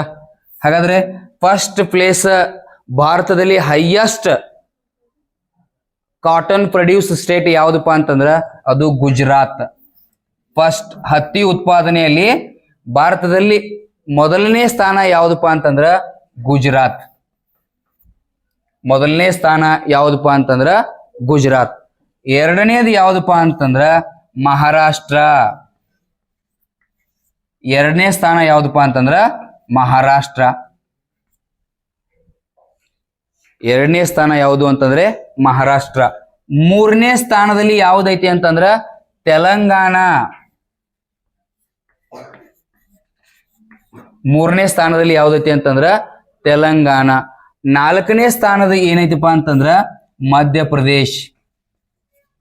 ನಾಲ್ಕನೇ ಸ್ಥಾನದಲ್ಲಿ ಮಧ್ಯಪ್ರದೇಶ್. ಐದನೇ ಸ್ಥಾನದಲ್ಲಿ ಯಾವ್ದೈತಿಪ್ಪ ಅಂತಂದ್ರ ನಮ್ಮ ಕರ್ನಾಟಕ. ಐದನೇ ಸ್ಥಾನದಲ್ಲಿ ಯಾವ್ದೈತಿಪ್ಪ ಅಂತಂದ್ರ ನಮ್ಮ ಕರ್ನಾಟಕ. ಹೈಯೆಸ್ಟ್ ಹೌದಾ. ಹತ್ತಿ ಉತ್ಪಾದನೆ ಮಾಡುವ ರಾಜ್ಯಗಳು ನೀವ ಹೇಳ್ತೀರಿ ಈಗ. ಫಸ್ಟ್ ಒನ್ ಯಾವುದು, ಸೆಕೆಂಡ್ ಒನ್ ಯಾವುದು, ಥರ್ಡ್ ಒನ್ ಯಾವುದು, fourth one, fifth one. Yes. ಅದಕ್ಕೆ ನಿಮಗೆ ಇಲ್ಲಿ ಒಂದು ಇದನ್ನ ಗೊತ್ತಿರಲಿ, ಈ ಹತ್ತಿ ಉತ್ಪಾದನೆಯಲ್ಲಿ ಹೈಯೆಸ್ಟ್ ಸ್ಟೇಟ್ಗಳನ್ನ ನಾವು ನೋಡಿದೀವಿ. ಹಾಗಾದ್ರೆ ಅತಿ ಹೆಚ್ಚು ಉತ್ಪಾದನೆ ಮಾಡುವ ದೇಶಗಳಲ್ಲಿ, ಅತಿ ಹೆಚ್ಚು ಉತ್ಪಾದನೆ ಮಾಡುವ ದೇಶಗಳಲ್ಲಿ ಚೀನಾ ಮೊದಲ ಸ್ಥಾನದಲ್ಲಿ ಐತಿ. ಚೀನಾ ಮೊದಲ ಸ್ಥಾನದಾಗೈತಿ. ಭಾರತ ಎರಡನೇ ಸ್ಥಾನದಾಗೈತಿ. ಇದು ಕೂಡ ನಿಮಗೆ ಗೊತ್ತಿರಬೇಕು. ಭಾರತ ಎರಡನೇ ಸ್ಥಾನದಲ್ಲಿ ಐತಿ. ಚೀನಾ ಮೊದಲ ಸ್ಥಾನದಲ್ಲಿ, ಭಾರತ ಎರಡನೇ ಸ್ಥಾನದಲ್ಲಿ ಐತಿ. ಕೆಲವೊಂದಿಷ್ಟು ನಗರಗಳಿಗೆ ನಿಕ್ ನೇಮ್ಗಳನ್ನ ಕರೀತಾರ. ನಮಗೆ 19ನೇ ಶತಮಾನದಲ್ಲಿ ಜಗತ್ತಿನಲ್ಲಿ ಅತಿ ಹೆಚ್ಚು ಜವಳಿ ಉದ್ಯಮ ಅಥವಾ ಹತ್ತಿ ಗಿರಣಿಗಳು ಎಲ್ಲಿಪ್ಪ ಅಂತಂದ್ರ ಇಂಗ್ಲೆಂಡ್ ದೇಶದ ಮ್ಯಾಂಚೆಸ್ಟರ್ ನಗರದಲ್ಲಿ. ಇಂಗ್ಲೆಂಡ್ ದೇಶದ ಮ್ಯಾಂಚೆಸ್ಟರ್ ನಗರದಲ್ಲಿ. ಹಾಗಾದ್ರೆ ಕೆಲವೊಂದಿಷ್ಟು ಏನದಾವ ನಗರಗಳಿಗೆ ನಿಕ್ ನೇಮ್ಗಳನ್ನ ಕೇಳ್ಯಾರ, ಹಿಂದಿನ ಎಕ್ಸಾಮ್ಗಳಲ್ಲಿ ಕೇಳ್ಯಾರ. ಹಾಗಾದ್ರೆ ಭಾರತದ ಮ್ಯಾಂಚೆಸ್ಟರ್ ಅಂತ ಯಾವ ನಗರವನ್ನ ಕರಿತೀವಿ? ಭಾರತದ ಮ್ಯಾಂಚೆಸ್ಟರ್ ಅಂತ ಯಾವ ನಗರ ಕರಿತೀವಿ? ಕರ್ನಾಟಕದ ಮ್ಯಾಂಚೆಸ್ಟರ್ ಅಂತ ಯಾವ್ದು ಕರಿತೀವಿ? ಹೌದಾ. ದಕ್ಷಿಣ ಭಾರತದ ಮ್ಯಾಂಚೆಸ್ಟರ್ ಅಂತ ಯಾವ್ದು ಕರಿತೀವಿ? ಎಸ್, ಕೇಳಿ. ಫಸ್ಟ್ ಒನ್ ಇಲ್ಲಿ ಕನ್ಫ್ಯೂಸ್ ಆಯ್ತಾ? ನಿಮ್ಗೆ ಇನ್ನೊಂದು ಹೇಳ್ತಾನ. ಭಾರತದ ಮ್ಯಾಂಚೆಸ್ಟರ್, ಭಾರತದ ಮ್ಯಾಂಚೆಸ್ಟರ್ ಸಿಟಿ. ಭಾರತದ ಮ್ಯಾಂಚೆಸ್ಟರ್ ಸಿಟಿ ಯಾವ್ದಪ್ಪ ಅಂತಂದ್ರ ಇದು ಗುಜರಾತಿನ ಅಹಮದಾಬಾದ್. ಗುಜರಾತ್ ಅಹಮದಾಬಾದ್. ಅಹಮದಾಬಾದ್. ಒಂದೊಂದ್ಸಲ ಮುಂಬೈ ಅಂತನೂ ಕೂಡ ಕರೀತಾರ. ಇತ್ತೀಚೆಗೆ ಮುಂಬೈನಲ್ಲಿಯೂ ಕೂಡ ಏನಾಗೈತಿ ಅಂತಂದ್ರ ಹೈಯೆಸ್ಟ್ ಜವಳಿ ಉದ್ಯಮ ಡೆವಲಪ್ಮೆಂಟ್ ಆಗೈತಿ. ಆ ಕಾರಣಕ್ಕಾಗಿ ಕೆಲವೊಂದ್ಸಲ ನಿಮ್ಮಲ್ಲಿ ಅದಾವ್ ಮುಂಬೈ ಮ್ಯಾಂಚೆಸ್ಟರ್ ಅಂತ ಕರೀತಾರ ಅಂತ ಐತಿ. ಬಟ್ ನಿಜವಾಗ್ಲೂ 19ನೇ ಶತಮಾನದಲ್ಲಿ ನಮ್ಮ ಭಾರತದಲ್ಲಿ ಅತಿ ಹೆಚ್ಚು ಜವಳಿ ಉದ್ಯಮ ಎಲ್ಲಿಪ್ಪ ಅಂತಂದ್ರ ಅದು ಗುಜರಾತ್. ಗುಜರಾತ್ ಏನಿತ್ತಪ್ಪ ಅಂತಂದ್ರ ಮೊದಲು it is a part of Maharashtra, Mumbai ಪ್ರಾಂತ್ಯದಾಗ ಬರ್ತಿತ್ತು. ಆಮೇಲೆ ಭಾಷಾ ವಿವಾದದಿಂದಾಗಿ ಗುಜರಾತ್ ಮತ್ತು ಮಹಾರಾಷ್ಟ್ರ ಇಬ್ಬಾಗ ಆದು. ಬಟ್ ಇವತ್ತಿಗೂ ಕೂಡ ಈ ಜವಳಿ ಉದ್ಯಮ ಅನ್ನೋದು ಅತಿ ಹೆಚ್ಚು ಗಿರಣಿ ಕೈಗಾರಿಕೆಗಳು ಎಲ್ಲಿದಾವಪ್ಪ ಅಂತಂದ್ರ ಗುಜರಾತಿನ ಅಹಮದಾಬಾದ್ ನಗರದಾಗ ಅದಾವ. ಮತ್ತ ಈ ಹತ್ತಿಗೆ ಸಂಬಂಧಪಟ್ಟಂಗ ಇಂಪೋರ್ಟ ಮತ್ತು ಎಕ್ಸ್ಪೋರ್ಟ ಎಲ್ಲಿಂದ ಆಗ್ತತಿ ಅಂತಂದ್ರೆ ಅದು ಮುಂಬೈದಿಂದ ಆಗ್ತತಿ. ಅದು ಕೂಡ ಇಂಪಾರ್ಟೆಂಟ್ ಆಗ್ತತಿ. ಈ ಹತ್ತಿ ಉತ್ಪಾದನೆಗಳು ಅಥವಾ ಸಿದ್ಧ ಉಡುಪುಗಳು ಮುಂಬೈ ಬಂದರಿನಿಂದನೇ ಇಂಪೋರ್ಟ್ ಮತ್ತೆ ಎಕ್ಸ್ಪೋರ್ಟ್ ಆಕ್ಕವ. ಆ ಕಾರಣಕ್ಕಾಗಿ ಕೆಲವೊಬ್ರು ಮುಂಬೈಯನ್ನ ಭಾರತದ ಮ್ಯಾಂಚೆಸ್ಟರ್ ಅನ್ನೋರು ಕೂಡ ಅದಾರ. ಬಟ್ ನಿಮಗೆ ಇವತ್ತಿಗೆ ರೆಲೆವೆಂಟ್ ಆನ್ಸರ್ ಏನಪ್ಪಾ ಅಂತಂದ್ರ ಗುಜರಾತಿನ ಅಹಮದಾಬಾದ್. ಗುಜರಾತಿನ ಅಹಮದಾಬಾದ್. ದಕ್ಷಿಣ ಭಾರತದ ಮ್ಯಾಂಚೆಸ್ಟರ್ ಯಾವ್ದು ಕರಿತೀವಿ? ದಕ್ಷಿಣ ಭಾರತದ ಮ್ಯಾಂಚೆಸ್ಟರ್ ಅಂತ ಯಾವ್ದು ಕರಿತೀವಪ್ಪ ಅಂತಂದ್ರ ಎಸ್, ತಮಿಳುನಾಡಿನ ಕೊಯಮತ್ತೂರ್. ತಮಿಳುನಾಡಿನ ಕೊಯಮತ್ತೂರ್. ತಮಿಳುನಾಡಿನ ಕೊಯಮತ್ತೂರ್. ತಮಿಳುನಾಡಿನ ಕೊಯಮತ್ತೂರನ್ನ ದಕ್ಷಿಣ ಭಾರತದ ಮ್ಯಾಂಚೆಸ್ಟರ್ ಅಂತ ಹೇಳಿ ಕರಿತೀವಿ. ದಕ್ಷಿಣ ಭಾರತದ ಮ್ಯಾಂಚೆಸ್ಟರ್ ಅಂತ ಹೇಳಿ ಕರಿತೀವಿ. ಅಂಡ್ ನೆಕ್ಸ್ಟ್ ಒನ್ ಕರ್ನಾಟಕದ ಮ್ಯಾಂಚೆಸ್ಟರ್. ಎಸ್, ಕರ್ನಾಟಕದ ಮ್ಯಾಂಚೆಸ್ಟರ್ ದಾವಣಗೆರೆ ಅಂತ ಕರಿತೀವಿ. ದಾವಣಗೆರೆ. ದಾವಣಗೆರೆಯಲ್ಲಿ ಹೈಯೆಸ್ಟ್ ಹತ್ತಿ ಗಿರಣಿಗಳು ನಮ್ಮ ಕರ್ನಾಟಕದಲ್ಲಿ. ದಕ್ಷಿಣ ಭಾರತದಲ್ಲಿ ಹೈಯೆಸ್ಟ್ ಹತ್ತಿ ಗಿರಣಿಗಳು ಅಥವಾ ಜವಳಿ ಉದ್ಯಮ ಇರೋದು ಕೊಯಮತ್ತೂರಿನಲ್ಲಿ. ಭಾರತದಲ್ಲಿ ಮತ್ತು ಮಧ್ಯ ಭಾರತದಲ್ಲಿ ಇನ್ಕ್ಲೂಡಿಂಗ್ ಎಲ್ಲಿ ಹೈಯೆಸ್ಟ್ ಹತ್ತಿ ಗಿರಣಿಗಳು ಅಂತಂದ್ರ ಅದು ಅಹಮದಾಬಾದ್ ನಗರದಲ್ಲಿ. ಅದಕ್ಕೆ ಮಹಾತ್ಮ ಗಾಂಧೀಜಿ ಮಾಡಿರ್ತಕ್ಕಂಥ ಹತ್ತಿ ಗಿರಣಿ ಸತ್ಯಾಗ್ರಹನು ಕೂಡ ಅಹಮದಾಬಾದ್ನಾಗ. ಮಹಾತ್ಮ ಗಾಂಧೀಜಿ ಈ ಹತ್ತಿ ಗಿರಣಿ ಸತ್ಯಾಗ್ರಹ ಮಾಡ್ತಾರ, ಮಿಲ್ ಸ್ಟ್ರೈಕ್ ಎಲ್ಲಿಪ್ಪ ಅಂತಂದ್ರ ಅದು ಅಹಮದಾಬಾದ್ ನಗರ್ನಾಗ. ಅಹಮದಾಬಾದ್. ಇಷ್ಟು ಏನೈತಿ ಅಂತಂದ್ರ ನಿಮ್ಮ PM ಮಿತ್ರ ಪಾರ್ಕಿಗೆ ಸಂಬಂಧಪಟ್ಟಂಗ ನೀವು ಮಾಹಿತಿಯನ್ನ ಕಲೆಕ್ಟ್ ಮಾಡಬೇಕು, ಮಾಹಿತಿಯನ್ನ ಕಲೆಕ್ಟ್ ಮಾಡ್ಬೇಕಾಕತಿ. ಅಂಡ್ ನೆಕ್ಸ್ಟ್ ಒನ್, ಇನ್ನೂ ನಿಮಗೆ ಸಮಯ ಇದ್ರ ನೆಕ್ಸ್ಟ್ ಇದು ಹೋಲ್ ಪೂರ್ತಿ ನಾನು ತಗೋತೀನಿ, ಆಯ್ತಾ, ಅದ್ರಾಗ ಏನು ಡೌಟ್ ಇಲ್ಲ. ನೆಕ್ಸ್ಟ್ ಇತ್ತೀಚೆಗೆ ತೀರಾ ಸುದ್ದಿಯಲ್ಲಿ ಇರ್ತಕ್ಕಂಥದ್ದು, ಹೌದಾ, ನಿಮಗೆ ಆನ್ಲೈನ್ ಕ್ವಶನ್ ನೀವು ಮಾಡಿದ್ರಿ ಸೆಪ್ಟೆಂಬರ್ 16ನೇ ತಾರೀಕು ನಾವೊಂದು ಗ್ರೂಪಿಗೆ ನಿಮಗೆ ಮೆಸೇಜ್ ಹಾಕೀನಿ, ಅಂತಾರಾಷ್ಟ್ರೀಯ ಪ್ರಜಾಪ್ರಭುತ್ವದ ದಿನ. ಬಟ್ ಕ್ವಶನ್ ಹೆಂಗ್ ಬರ್ತೈತಿ ಅದು ಇಂಪಾರ್ಟೆಂಟ್.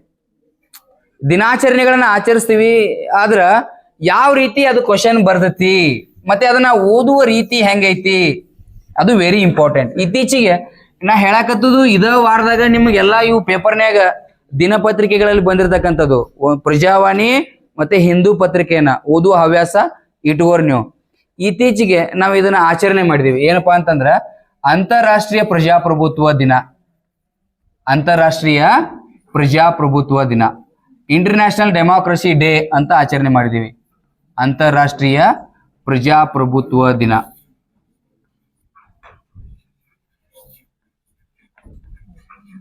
ಅಂತಾರಾಷ್ಟ್ರೀಯ ಪ್ರಜಾಪ್ರಭುತ್ವ ದಿನ, ಹೌದಾ, ಅಂತಾರಾಷ್ಟ್ರೀಯ ಪ್ರಜಾಪ್ರಭುತ್ವ ದಿನ, ಹೌದಾ. ಇದನ್ನ ಯಾವತ್ತಿನಿಂದ ಆಚರಣೆ ತಗೊಂಡ್ಬಂದಿದೀವಿ, ಹೌದಾ. ವಿಶ್ವಸಂಸ್ಥೆ ಅಥವಾ ಯುನೈಟೆಡ್ ನೇಷನ್ಸ್ ಯಾವಾಗಿನಿಂದ ಇದನ್ನ ಜಾರಿಗೆ ಮಾಡಿದ್ದೀವಿ ಅಂತಂದ್ರ, ಯುನೈಟೆಡ್ ನೇಷನ್ಸ್ ಇದನ್ನ ಯಾವಾಗ ಘೋಷಣೆ ಮಾಡಿತು ಅಂತಂದ್ರ 2007ರಲ್ಲಿ. 2007ರಲ್ಲಿ ಇದನ್ನ ಮೊಟ್ಟ ಮೊದಲ ಬಾರಿಗೆ ಇದನ್ನ ಯುನೈಟೆಡ್ ನೇಷನ್ಸ್ ಅಂತಾರಾಷ್ಟ್ರೀಯ ಪ್ರಜಾಪ್ರಭುತ್ವ ದಿನವನ್ನ ಘೋಷಣೆ ಮಾಡಿತು. ಅಂತಾರಾಷ್ಟ್ರೀಯ ಪ್ರಜಾಪ್ರಭುತ್ವ ದಿನವನ್ನ ಘೋಷಣೆ ಮಾಡಿತ್ತು. ಎಂದ ಆಚರಣೆ ಮಾಡ್ತೀವಿ, ಪ್ರತಿ ವರ್ಷ ಎಂದ ಆಚರಣೆ ಮಾಡ್ತೀವಿ ಅಂತಂದ್ರ ಸೆಪ್ಟೆಂಬರ್ 16. September 16, September 15. ನಮ್ಮ ಕಾಲೇಜ್ನಾಗ 16 ಮಾಡಿದೀವಲ್ಲ ಅದಕ್ಕ ಸೆಪ್ಟೆಂಬರ್ 15. ಹಾಗಾದ್ರೆ ಇದ್ರದ್ದು ಥೀಮ್ ಏನು? 2025ರಾಗ ಇದನ್ನ ಆಚರಣೆ ಮಾಡಿದೀವಲ್ಲ, ಏನ್ ಥೀಮ್ ಇತ್ತಿದ್ರದ? ಏನ್ ಥೀಮ್ ಇತ್ರಿ?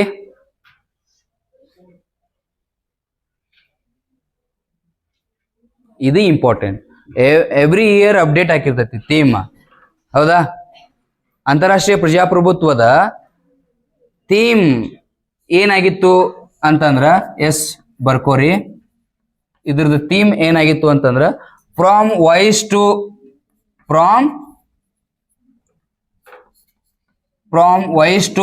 Action. From voice to action.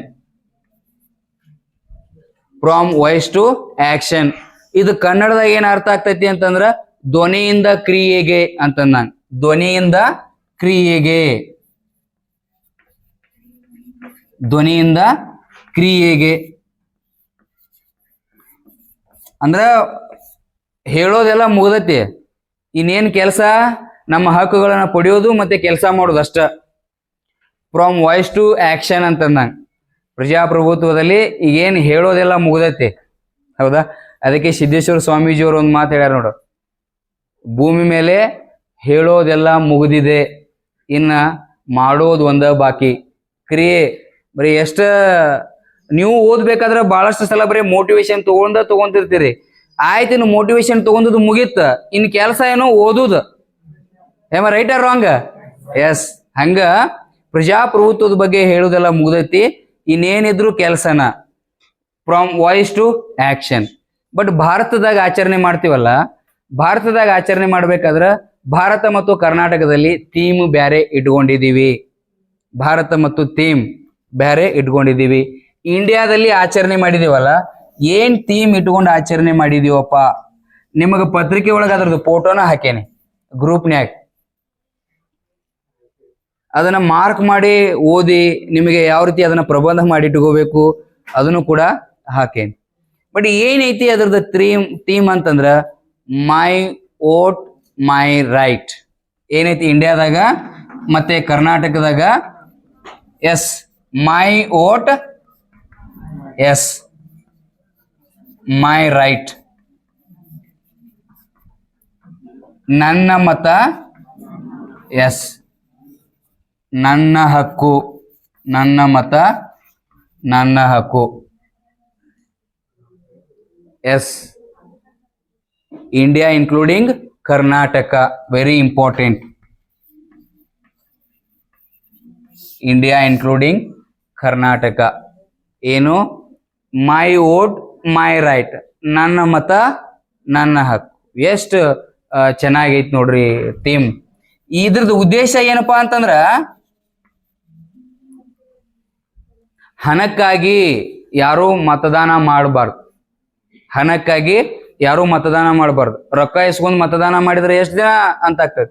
May be ಒಂದು ಓಟಿಗೆ 1,000 ರೂಪಾಯಿ ಕೊಟ್ಟಾರ ತಿಳ್ಕೊರಿ, ಅದನ್ನ ನೀವು 1 ವರ್ಷಕ್ಕೆ 365, ಬಟ್ 5 ವರ್ಷ ಇರ್ತೈತಿ. ಅದು 5 × 365 ಮಾಡಿದಾಗ ಎಷ್ಟು ಪೈಸೆ ಬರ್ತೈತಿ ಅದು ಕ್ಯಾಲ್ಕುಲೇಟ್ ಡಿವೈಡ್ ಮಾಡಿದ್ರೆ ದಿನಕ್ಕೆ 1 ಪೈಸೆನೂ ಅಥವಾ 10 ಪೈಸೆನೂ ಬೀಳೋದಿಲ್ಲ.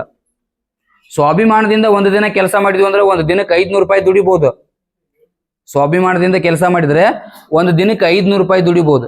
ಬಟ್ ಒಬ್ರಿಗೆ ಕೈ ಚಾಚಿ ನಾವು ಮತದಾನ ಮಾಡ್ತೀವಲ್ಲ, ಅದು ಬಹಳ ಅವಮಾನವೀಯ, ನಮ್ಮನ್ನ ನಾವು ಮಾರ್ಕೊಂಡಂಗ. ಅದಕ್ಕೆ ಡಾಕ್ಟರ್ ಬಾಬಾ ಸಾಹೇಬ್ ಅಂಬೇಡ್ಕರ್ ಅವ್ರು ಹೇಳ್ತಾರ, ಈ ಮತ ನಿನ್ನ ಅಕ್ಕ, ಈ ಮತ ನಿನ್ನ ತಂಗಿ, ಈ ಮತ ನಿನ್ನ ತಾಯಿ ಅಂತ ತಿಳಿದ್ರ ನೀ ಇದನ್ನ ಮಾರಾಟ ಮಾಡಂಗಿಲ್ಲ. Right or wrong? ಯಾರಾದ್ರೂ ತಾಯಿ ಅಕ್ಕ ತಂಗಿನ ಮಾರಾಟ ಮಾಡ್ತೀರಿ? ಎಸ್. ಮತನೂ ಅಷ್ಟು ವ್ಯಾಲ್ಯೂ. ನಮ್ಮ ಜವಾಬ್ದಾರಿಗಳನ್ನ ನಾವು ಕೊಡ್ತಾ ಇದ್ದೀವಿ ಇನ್ನೊಬ್ಬರಿಗೆ ಅಂತಂದ್ರ ಬಹಳ ವೇಟೇಜ್ ಇರ್ತೈತಿ. ಅದಕ್ಕೆ ಅದ್ರದ್ದು ಥೀಮ ನನ್ನ ಮತ ನನ್ನ ಹಕ್ಕು ಅಂತೇಳಿ. ಜವಾಬ್ದಾರಿಯುತವಾಗಿ ಮತದಾನ ಮಾಡ್ಲಿಕ್ಕೆ ಜಾಗೃತಿ ಮೂಡಿಸುವ ಥೀಮ್ ಏನಪ್ಪಾ ಅಂತಂದ್ರೆ ನನ್ನ ಮತ ನನ್ನ ಹಕ್ಕು. ಅಂಡ್ ಇದಕ್ಕೆ ಇದ್ರ ನಂತರ ಇನ್ನೊಂದು ವೆರಿ ಇಂಪಾರ್ಟೆಂಟ್, ಸಾಗರ್ ಮಾತಾ ಫ್ರೆಂಡ್ಶಿಪ್ ಮಿಲಿಟರಿ ಸಮರಾಭ್ಯಾಸ ನಡೀತಾ ಇದೆ. ಇವಾಗ ಯಾವ ದೇಶಗಳ ಮಧ್ಯೆ ಎಲ್ಲಿ ನಡೆಯತೈತಿ, ಆಮೇಲೆ ಮೈತ್ರಿ ಮಿಲಿಟರಿ ಸಮರಾಭ್ಯಾಸ ಅಥವಾ ಮೈತ್ರಿ ಮಿಲಿಟರಿ ಎಕ್ಸಸೈಸ್ ಮಾಡ್ತಿರ್ತಾರ. ಅಂದ್ರೆ ಇದರಲ್ಲಿ ಟೈಪ್ಸ್ ಬರ್ತಾವ, bilateral military exercise, trilateral military exercise, multilateral military exercise ಅಂತ ಬರ್ತಾವ. ಅಂದ್ರ ದ್ವಿಪಕ್ಷೀಯ 2 ದೇಶಗಳು ಮಿಲಿಟರಿ ಸಮರಾಭ್ಯಾಸ ಮಾಡ್ತಿದ್ರೆ ಅದನ್ನ ಬೈಲ್ಯಾಟ್ರಲ್ ಅಂತ ಕರೀತಾರ. 3 ದೇಶಗಳು ಕೂಡ್ಕೊಂಡು ಮಿಲಿಟರಿ ಸಮರಾಭ್ಯಾಸ ಮಾಡಿದ್ರೆ ಅದನ್ನ ಟ್ರೈಲ್ಯಾಟ್ರಲ್ ಅಂತ ಕರೀತಾರ. ಬಹುರಾಷ್ಟ್ರಗಳು ಸೇರಿ ಇದನ್ನ ಮಾಡ್ತಿದ್ವು ಅಂತಂದ್ರೆ ಅದಕ್ಕ ಮಲ್ಟಿಲ್ಯಾಟ್ರಲ್ ಅಂತ ಕರೀತಾರ. ಅದಕ್ಕೆ ಇಲ್ಲಿ ಫಸ್ಟ್ ಒನ್ ನಮಗೆ ಯಾವ್ದು ಬರೋದು ಅಂತಂದ್ರ Maitri military exercise. Very important. Next ಎಕ್ಸಾಮ್ದಾಗ ಇದನ್ನ ಕೇಳ್ತಾರ. ಅಪ್ಕಮಿಂಗ್ ಎಕ್ಸಾಮ್ಸ್ಗೆ ವೆರಿ ಇಂಪಾರ್ಟೆಂಟ್. ಅಪ್ಕಮಿಂಗ್ ಎಕ್ಸಾಮ್ಸ್ಗೆ ಇದು ಸ್ಟಾಪ್ ಆಗಿತ್ತು ಮೊದಲೇ. ಲಿಪುಲೇಖ್ ಪಾಸ್, ಲಿಪುಲೇಖ್ ಪಾಸ್, ಹೌದಾ? ಈ ಪಾಸ್ ಅಂತ ಯಾಕೆ ಕರಿತೀವಿ ಅಂತಂದ್ರ ಇದನ್ನ ಕಣಿವೆ ಮಾರ್ಗಗಳಿಗೆ ನಾವು ಅಥವಾ ಪರ್ವತ ಮಾರ್ಗಗಳಿಗೆ ಪಾಸ್ ಅಂತ ಕರಿತೀವಿ. ಇದರಿಂದ ಯಾವ್ಯಾವ ದೇಶಗಳು ಈ ಹೆದ್ದಾರಿಯನ್ನು ಬಳಕೆ ಮಾಡ್ಕೋತಾವ ಅಂತಂದ್ರ ಇದರಲ್ಲಿ ಭಾರತ ಐತಿ, ಹೌದಾ? ಭಾರತದ ಉತ್ತರಾಖಂಡ್ ರಾಜ್ಯದಾಗ ಐತಿದ್ ಲಿಪುಲೇಖ್ ಪಾಸ್, ಗೊತ್ತಿರ್ಲಿ. ಭಾರತದ ಯಾವ ರಾಜ್ಯದಲ್ಲಿ ಐತಿಪ್ಪ ಅಂತಂದ್ರ ಉತ್ತರಾಖಂಡದಲ್ಲಿ ಐತಿ. ವೆರಿ ಇಂಪಾರ್ಟೆಂಟ್, ಮರಿಬಾರ್ದು. ಉತ್ತರಾಖಂಡ್, ಉತ್ತರಾಖಂಡ್ ರಾಜ್ಯದಾಗ ಐತಿ, ಹೌದಾ? ಇದರಿಂದ ಯಾವ್ಯಾವ ರಾಷ್ಟ್ರಗಳಲ್ಲಿ ಭಾರತ ಐತಿ, ಚೀನಾ ಐತಿ, ಮತ್ತೆ ನೇಪಾಳ ಕೂಡ ಐತಿ.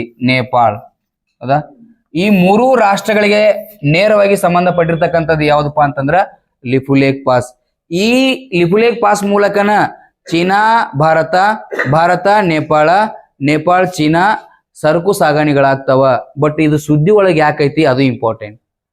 ಸುದ್ದಿ ಒಳಗೆ ಯಾಕೈತಿ ಅದು ಇಂಪಾರ್ಟೆಂಟ್. ಯಾಕೆ ಸುದ್ದಿ ಒಳಗೈತಿ ಅಂತಂದ್ರ ಇತ್ತೀಚೆಗೆ ಚೀನಾದ ಟಿಯಾನ್ಜಿನ್ ನಲ್ಲಿ ಶಾಂಘೈ ಕೋಆಪರೇಷನ್ ಸಮ್ಮಿಟ್ ನಡೀತು, ಹೌದಾ?